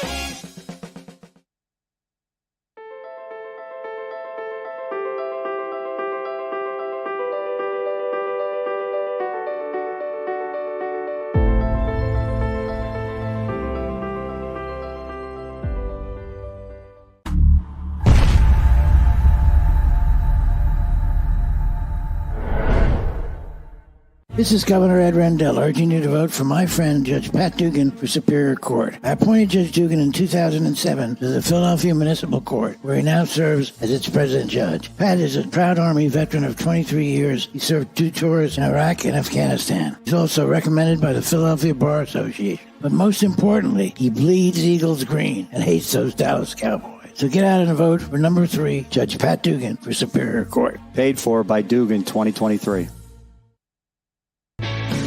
Hi everybody, my name's Jason Lombardi. I'm an inspector at DryTech.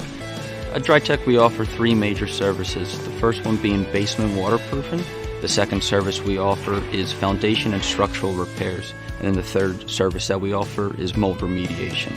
If you feel you are having a waterproofing issue, give DryTech a call or check us out online.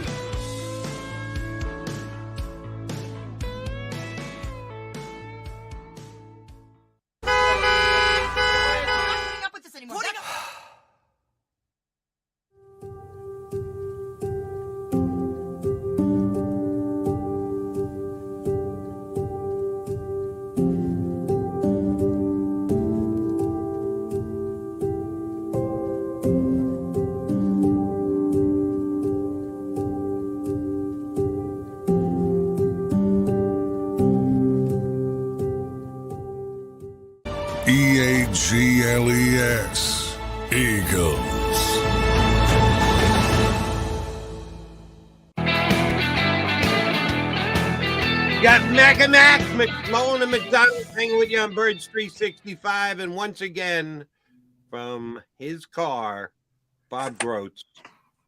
I got to start here. Yeah, man. What are you driving? That looks like a pretty snazzy little car. It looks like it's got several rows in it. Are you driving a minibus today? No, it's an SUV. I'm coming back from Oklahoma. I was at Jalen Hurts' graduation. There we go. Master. And I didn't get an invite with the levels that I'm going to defending the Eagles second round pick on Jalen Hurts Day. He didn't give me an invite. You wouldn't like it. By the way, though, I don't totally agree with both of your assessment of Hurts.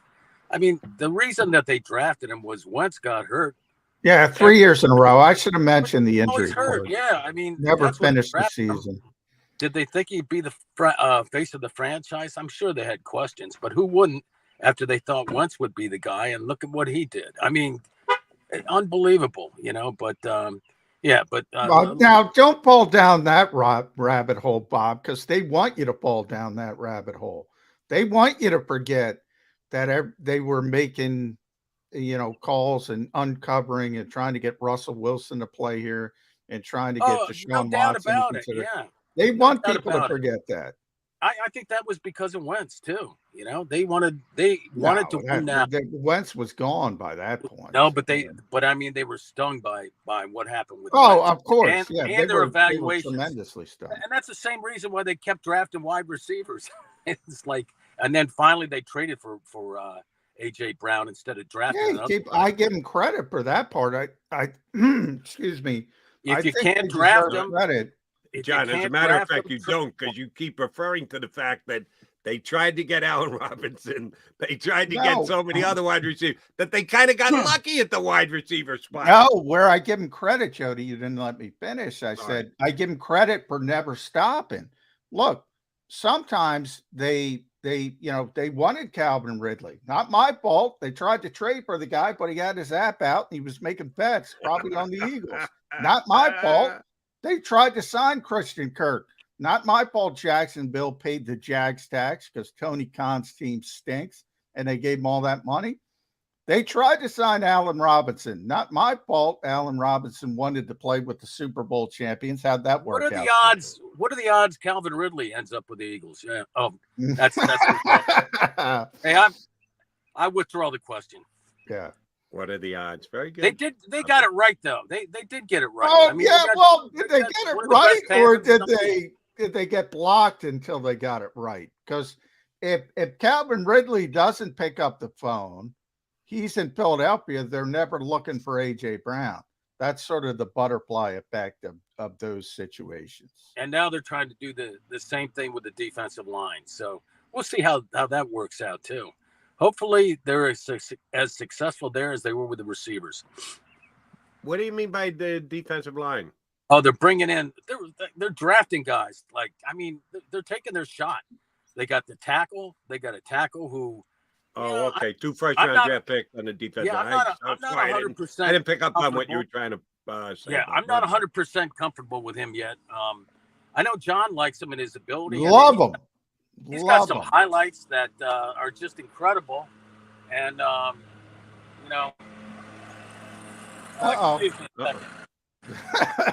Is that John Darm behind you? Is that what you're trying to tell us? The lights are flashing. Were you going too fast, Groats? Somebody blowing leaves? Yeah, some thinks that he should do his job during this podcast. Oh, my. Yeah. How dare he? I'll take care of him after we're done. Yeah, exactly. How dare he? Yeah, Jalen Carter, though. Yeah, I think he is. I think he's the best player in the draft. And how often does an NFC championship level team get the best player in the draft? It never happens because you're good. Now it's going to happen for a reason. The only reason Jalen Carter was available was because of the off the field issues. So it could go horribly wrong. But boy, if this kid hits, Bob, the NFL is screwed. They are screwed.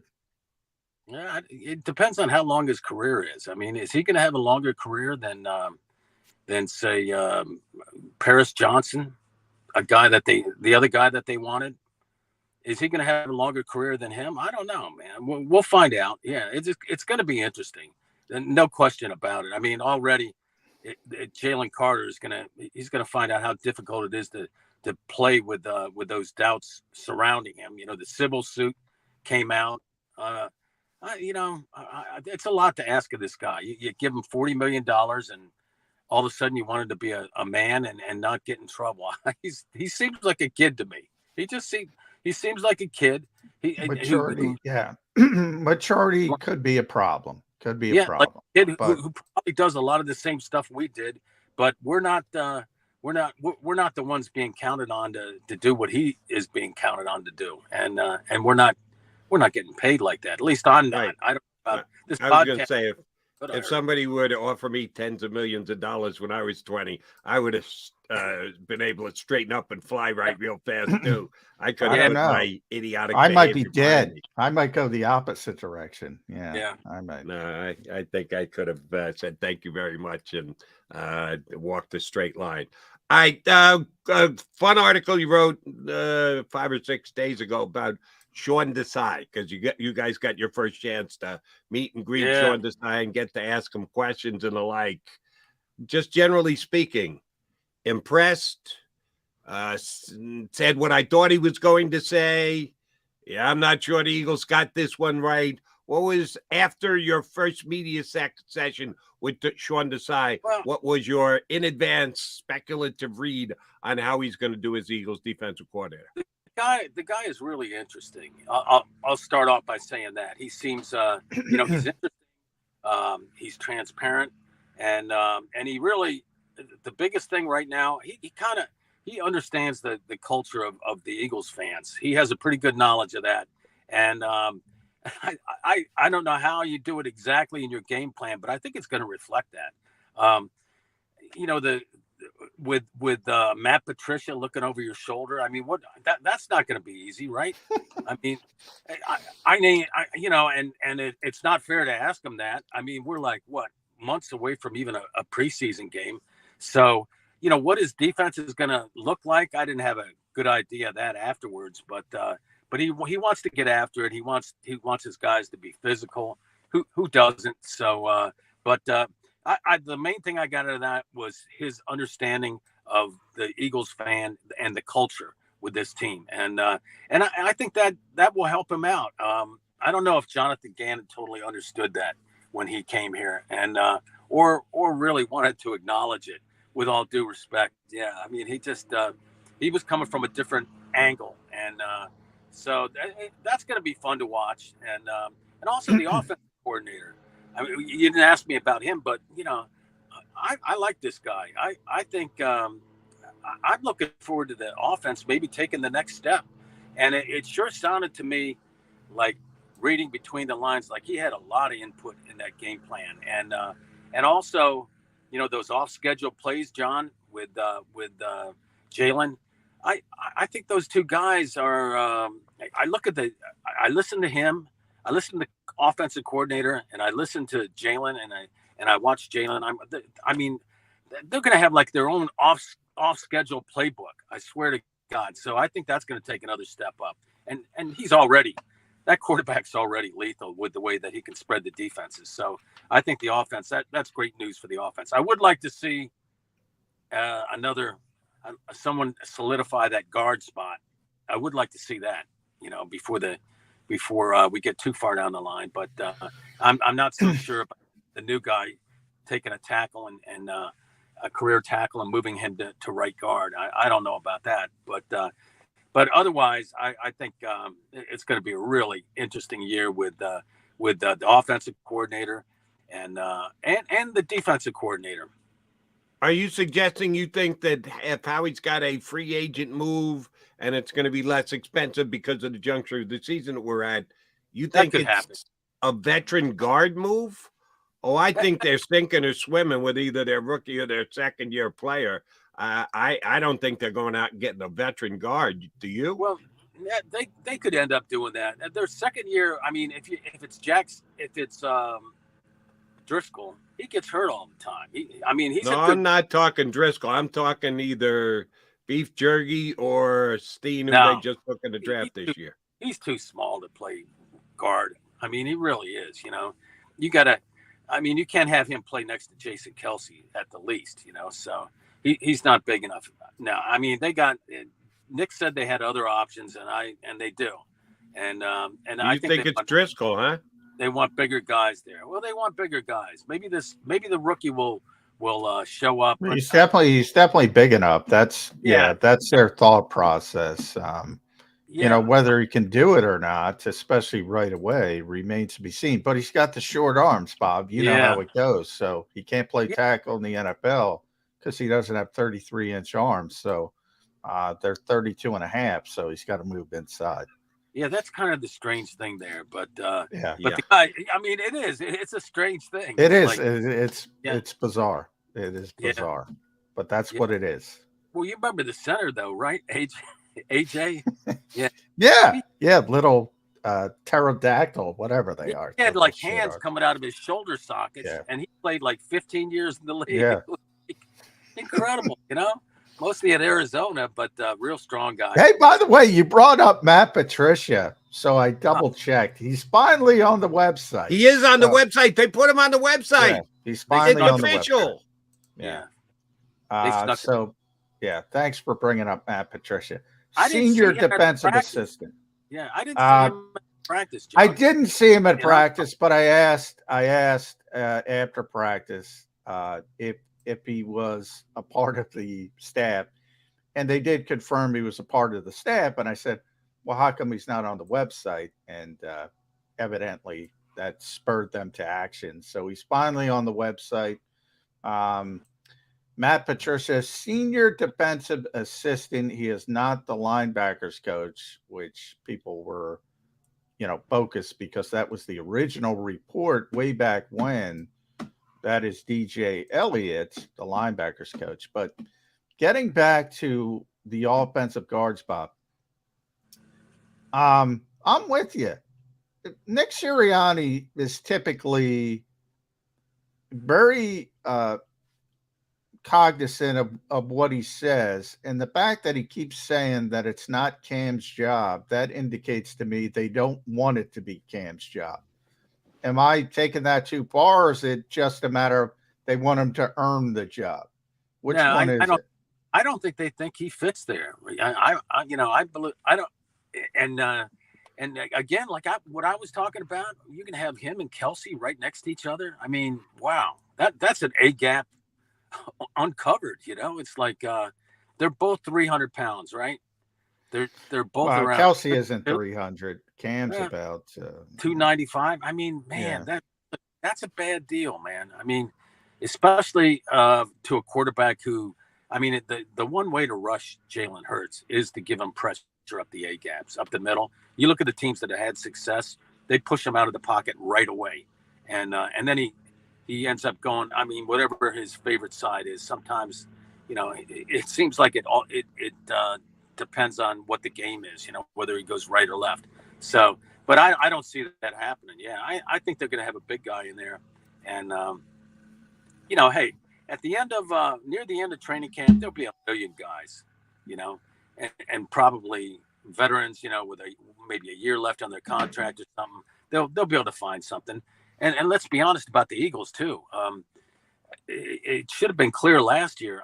Veterans near the end of their careers, they'll play for a little over the veteran minimum to be on this team because they got a shot at winning it all. And the Eagles, the Eagles are a preferred destination, and that's largely because of Jalen Hurts. That's true. Giving them a chance to win. They'd go to the Super Bowl last year, which adds to the draw. And oh, by the way, if you're talking offensive line, Stoutland at his university waves his magic wand and everything works. And a lot of people believe that. We'll see if that's the case at right guard this year. I think he's going to have to do a little bit more work than he usually does. But both of you referenced either Matt Patricia and or the linebacker coach position. So I do want to go there. And he's no longer here. So, yeah, we're kind of kicking him when he's out of town.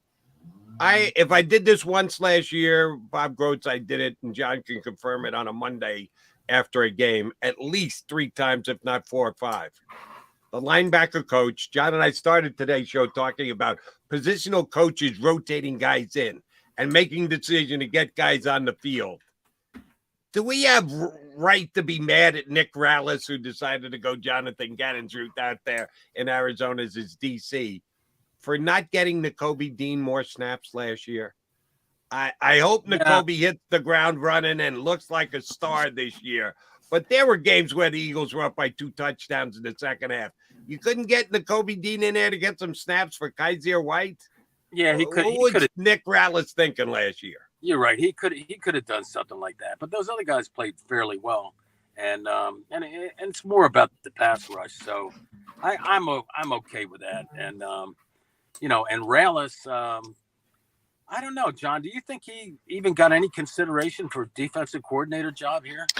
No, but he got an interview. But no, I don't think he was seriously in consideration. No. Yeah, because you know what?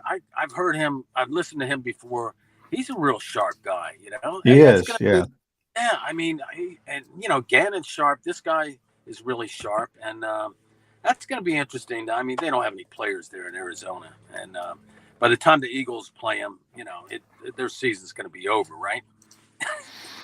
Oh, yeah. That's like week 17. Yeah. They don't get the quarterback. I mean, the quarterback will be back, but their season will be over. So yeah, they'll be in the top 5 of the draft. They'll want to lose that game. Not that they'll have to want to lose that game, but they'll want to lose it even if they are better than expected. They're bad, and it's going to take a while. And that schedule, guys, the part of that schedule right after the bye, that is going to be a real challenge just to cover in that spot, because they play, I think, 4 of the 5 teams. They're all 5. The next 5 opponents are all playoff teams. Yeah, and it's a tough stretch, including Kansas City. But they all have quarterbacks except for San Francisco. So that'll be really interesting to see what happens there. Game split, road and away. So 5 straight guys. What is it? Kansas City, Buffalo, Kansas City San on the road, Francisco, Buffalo here. Yeah, Buffalo, San Francisco, Dallas, and then Seattle. And Seattle. At Dallas, at Seattle. Yeah. Yeah, that's a tough stretch. Well, I guess I'm pushing a little bit to call Geno Smith, a quarterback. He had a great year last year. Yeah. He really did. He really did. And oh, by the way, assuming Brock Purdy's back by that point, San Francisco have a quarterback too. Yeah. Now, you just took a backhanded shot at Jody's guy, man. Be careful. Yeah. Be careful on the road. Jody, I got to tell you, man, the Eagles knew they were going to win that game.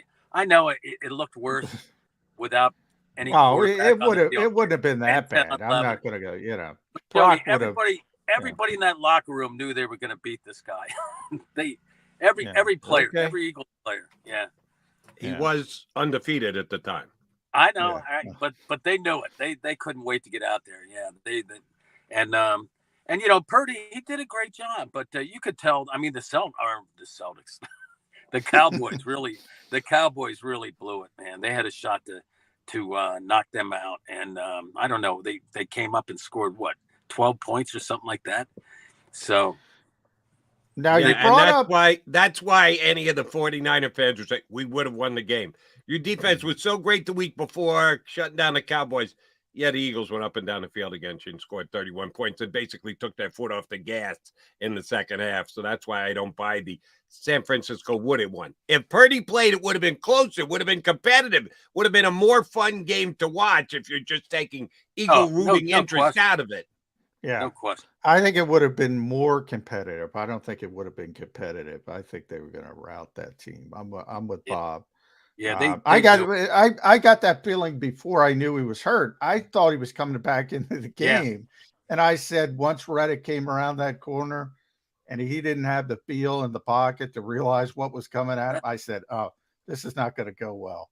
And I thought he was coming back in the game at that point. I didn't know he was hurt, because he was on the sideline trying to, get loose and try to get back in the game. But man, the Eagles are tough in the playoffs at Lincoln Financial Field. Reddick's pass rush was unbelievable too. Yeah. Dude, he was there. I mean, the quarterback hadn't even gotten to a spot yet, and Reddick was there waiting at a spot, knowing where Purdy was going to be. And then he had a great great he season. was there before Purdy. It was the preparation was unbelievable, you know. So, and you know, it's a rookie quarterback. You got to, you know, I could have maybe you can use a little bit of that look away magic, you know, that you see sometimes on in hardball. And I keep going back to hardball because I still can't believe. I know this is an Eagles podcast. I still can't believe what happened to the Sixers. Oh my. Oh, yeah. Well, Bob has been doing some moonlighting, covering the Sixers. My God. Yeah. The game 7 was just too much. Oh, my Lord. Yeah. Now, who do you blame more, Bob? If I give you Embiid, James Harden, Doc Rivers, who else? Do we want to throw anything else in there? Who gets the most blame? Superstar, I mean, he's an MVP, but he's not a superstar. I mean, I've never seen anybody so passive in the fourth quarters of games. Ben Simmons. Yeah. Well, okay. Yeah. But he wasn't a superstar. Yeah. He thought he was. Well, Eagles, his Sixers fans thought so. Jody, could you imagine Larry Bird saying that they oh my God. I didn't touch the ball, or Magic, I didn't touch the ball. I still can't get over that. I mean, he was just spent. And MVP, regular season, such a difference between that and a superstar who wants the ball and demand, who goes and gets. That's what you bring up a guy, Larry Bird, who I hated because I was a Sixers fan growing up. I hated Larry Bird, but I grew to respect him so much when I got older and wasn't as emotional about it. Those are the guys I want. Larry Bird, Michael Jordan, Kobe Bryant, Steph Curry, guys who want to rip your heart out at the biggest moment. They want it. Right. They want it. And Sixers don't have that. You never hear them. But how many guys in the NBA really are of that? Oh no, I just named 4 historically great players. That's a fair point, though. Yeah.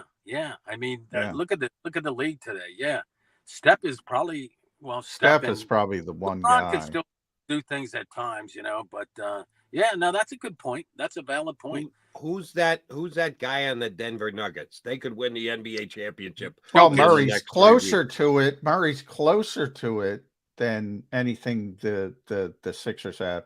Every team has somebody. Butler's closer to it. Tatum's closer to it. Every team left has a player who's closer. They're not Bird, Michael Jordan level, but they're closer. They're a lot closer to it than what the Sixers have. That was how I would describe it. Golden era.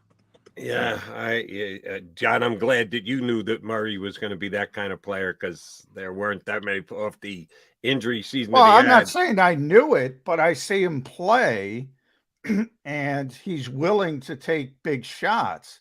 Half of the battle is wanting to take that shot. I mean, to me, that shouldn't be. Now, finding somebody who's as good at it as Larry Bird, that's hard. Finding somebody to want to take that shot, like, say, Jimmy Butler, shouldn't be as hard as it seems to be for the Sixers. Well, even in that final game, I think Embiid wanted to take the shot. He certainly said it after the game. I need to get the ball more. He just didn't make it. He didn't do what needed to be taken to get the result you needed. Yeah. But it wasn't like he was shying away or hiding in the corner. I don't know. Boy, he hesitated. The basket. He hesitated so much. Indecisive. We didn't see the same thing. I mean, anytime Horford was there, he would hesitate. It's like, all right, go up and shoot the jumper. If you're not going to, nobody post up anymore, fine. Show some decisiveness. Go up and take the jumper. You got the height, but no, he would hesitate and all of a sudden get himself into trouble and then throw up a terrible shot. Yeah, he'd throw it up. But the indecisiveness, that's the problem. You got to believe in yourself.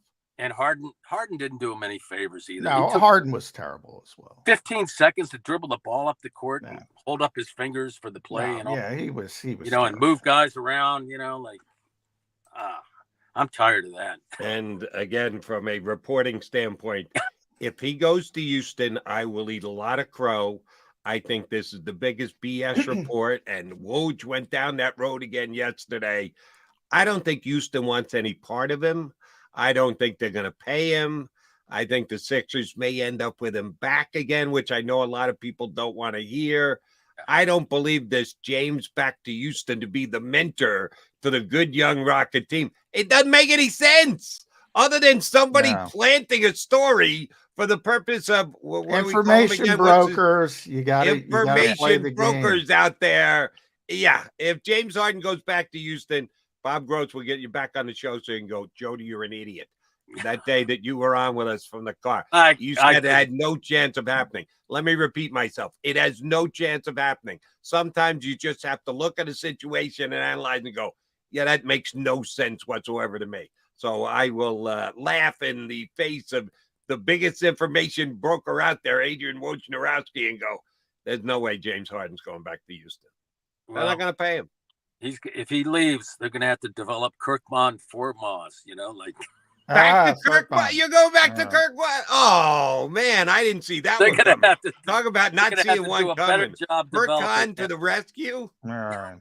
Yeah. At Bob Groats. Follow Bob on Twitter, delcotimes.com. All right, guys. One of the best in the business. Did some work covering the Sixers. We got to close it on the Eagles, Bob. Now, watching this cluster of losers that you had to do throughout the playoffs, does it make it more apparent what Jalen Hurts means to the Philadelphia Eagles in their culture to have a leader like that as opposed to guys pointing fingers all over the place? Yeah, they're really it goes without saying, but how fortunate they are. And he really, oh, man. I'll never forget this Super Bowl or the last Super Bowl, and because really to me that was his MVP appearance. So yeah, the Eagles, Jalen Hurts has made them, not just a great football team, but the preferred destination for other players, and his excitement his presence just just amps up the excitement level, the energy level. And you combine that with Nick Sirianni, who's a very good coach, and I think underrated coach, did a great job. You combine it with him, and they'll have another great season. It'll be interesting to see what happens with the coordinators. I don't have any questions about Michael Johnson, the offensive guy, but the defensive guy, yeah, he'll take some lumps learning on the job, but they got Patricia in there too, so that's going to be a transition. But yeah, with Hurts, they got a shot to win 12 or 13 games again. All right. My last question is, and you and I were both seen drinking some coffee during today's interview. If you were to add an adult beverage to your coffee in the morning for a major pick-me-up, what would it be? Olive oil. Olive oil with the coffee. All right. That's the new Starbucks drink. Like mayonnaise in your coffee with that silly quarterback who's going to Tennessee. Will Levis with the mayonnaise in his coffee. That's right there where I would put olive oil in my coffee, right there next to the mayonnaise. Olive oil. That's the new drink, and it's good for you. True. Bob is a huge coffee guy. Good for your heart. Yeah, Jody, it's good for your heart. That olive oil. No, I enjoy my coffee. I'm not going to be ruining it with either mayonnaise or olive oil. Little Irish whiskey, yeah, I could do that, but olive oil, no, I'll be passing. I'm just going to dump it at the Lincoln Financial Field press box. I'm going to try that olive oil when the drink. See that? I forgot what they oleotric. I forgot what the drink is, but it's something that you should definitely try. Yeah. No, that won't be happening. Right. But we will be getting you on again, Mr. Groats. Thank you very much for jumping in today. Guys. Thanks, Bob. Appreciate it. Stay safe out there on the roads. Yeah. Bundle up. You got your jacket. It's going to be 80. You don't need it anymore. Now, every once in a while, you hop in the car with Groats. Oh, yeah. Going down to Washington or up to New York or whatever. Does he drive when you go, or does he backseat it? He usually backseats it. If he's not the driver. Kratz usually has been driving down. Sometimes Martin. I drive down typically when there's not people involved. I don't like people. but Groats is last choice to drive, right? Yeah, he's last choice. Yeah. Yeah, that's what I figured. That's why you need to keep him. Maybe that's why he gets in the car and sits behind the steering wheel, because he knows other than that, he's not going to get to talk to John McMullen from behind the steering wheel, because you're not going to let him drive because you're too smart to do that. All right, Jody McDonald, John McMullen coming back. We got to put a bow on the show. Stay right here. Do you stream on a Roku, Fire Stick, Google TV, or Apple TV? Now you can watch 6ABC 24/7 with the 6ABC Philadelphia streaming app. And the big story on Action News. Search 6ABC Philadelphia and start streaming today. Go to get your game on. Go for the beers. Go for the cheers. Go for the hit and the hits. Go for the stakes and the stakes. Go to get your parlay on. Go to get your party on. Go for the scene. Go for the screens. Go for the gallery. Go for the win. Go to Ocean. Visit theoceanac.com to plan your visit. The greatest fans on earth. It's a bold statement, but would you expect anything less from Philadelphia?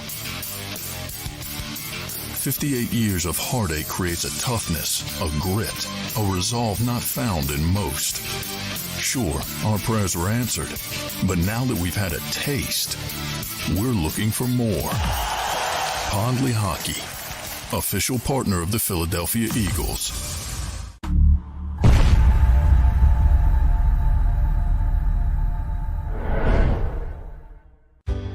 Go passionately. Go fearlessly. Go confidently. Go Birds! Go confidently towards your goals with First Trust, Philly's hometown bank for nearly 90 years, and the official bank of the Philadelphia Eagles. We're focused on getting you over the goal line. So go with conviction, go with trust, Go Birds! and go forward with us by your side. First Trust Bank, the official bank of Philadelphia dreams. Oh, and go Birds. This is Governor Ed Rendell urging you to vote for my friend Judge Pat Dugan for Superior Court. I appointed Judge Dugan in 2007 to the Philadelphia Municipal Court, where he now serves as its president judge. Pat is a proud Army veteran of 23 years. He served 2 tours in Iraq and Afghanistan. He's also recommended by the Philadelphia Bar Association. But most importantly, he bleeds Eagles green and hates those Dallas Cowboys. So get out and vote for number 3, Judge Pat Dugan for Superior Court. Paid for by Dugan 2023.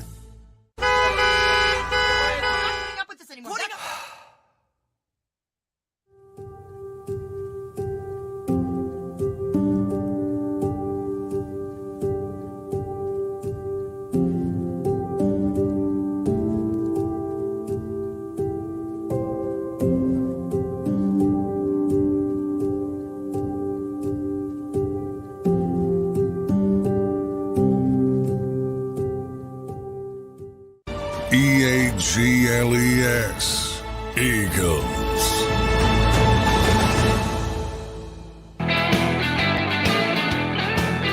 right, Mag, wrapping up a Tuesday edition of Birds 365. One last stat to throw your way before we wrap this up, John. And I apologize again in advance if I'm rubbing salt in the wounds. What do you think the Eagles' record has been under Coach Nick Sirianni, his 2 years here in 1 o'clock games? Probably not good, or you wouldn't be giving it to me. Now, early, they weren't good, 2 and 5. Most of those games were 1 o'clock games. I don't know. In Nick Sirianni's 2 years here as the head coach of the Philadelphia Eagles, the Eagles are 15-4 in 1 o'clock games. So it is good.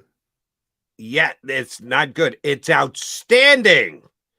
And I'm surprised there's been that many, to be honest. Well, 2 years ago when he was the new guy on the block and they were coming off a 6 wins. Oh, they had a whole bunch of 1 o'clock games 2 years ago. Nick's first year.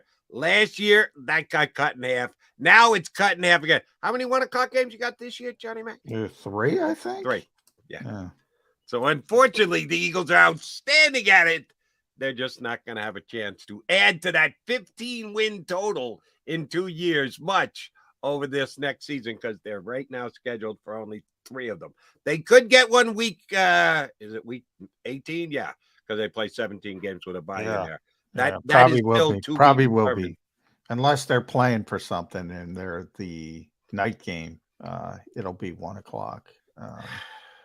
So you may get a 4th in January, which you'll need. You don't want to be going down there at night in January because it's going to be cold enough to begin with. So I hope at least you get a 4th 1 o'clock game this upcoming year. All right, we're going to do this again tomorrow. Should be a good one. Who's joining? Neil Stratton. That's right. Neil's going to join us tomorrow. InsideTheLeague.com, so we can talk. I'm interested to talk to Neil about sort of the scouting wholesale. That's the one area I always say, one area of the industry that's kind of murky. You don't get to see behind the scenes that much. Neil really plugged in when it comes to that. And our old buddy Mike Gill will be on the show. Oh, that's right. Gill's on tomorrow. Tomorrow's a Wednesday. So shame on me for not knowing that. We got a good one planned. I'm back here tomorrow. McMullen, are you? Yeah, planning on it. Let's see. Planning on you. You better be here. Day to day. He does always cover himself with day to day. John McMullen, day to day, John McMullen. And I'm promising you right now, I'm going to be here. Jody McDonald will be back on Birds 365 in 2 and 2. You've been listening to Birds 365, the destination for the passionate Eagles football fan who bleeds green. If it's Eagles football, we're talking about it. Debate inside the locker room and guests that are some of the greatest football minds from around the region. We hope you enjoyed the show. We know we had a blast. Make sure to like, comment, and subscribe, and we'll be back soon. But in the meantime, hook up with us on social media at JAKIB Sports. See you next time on Birds 365.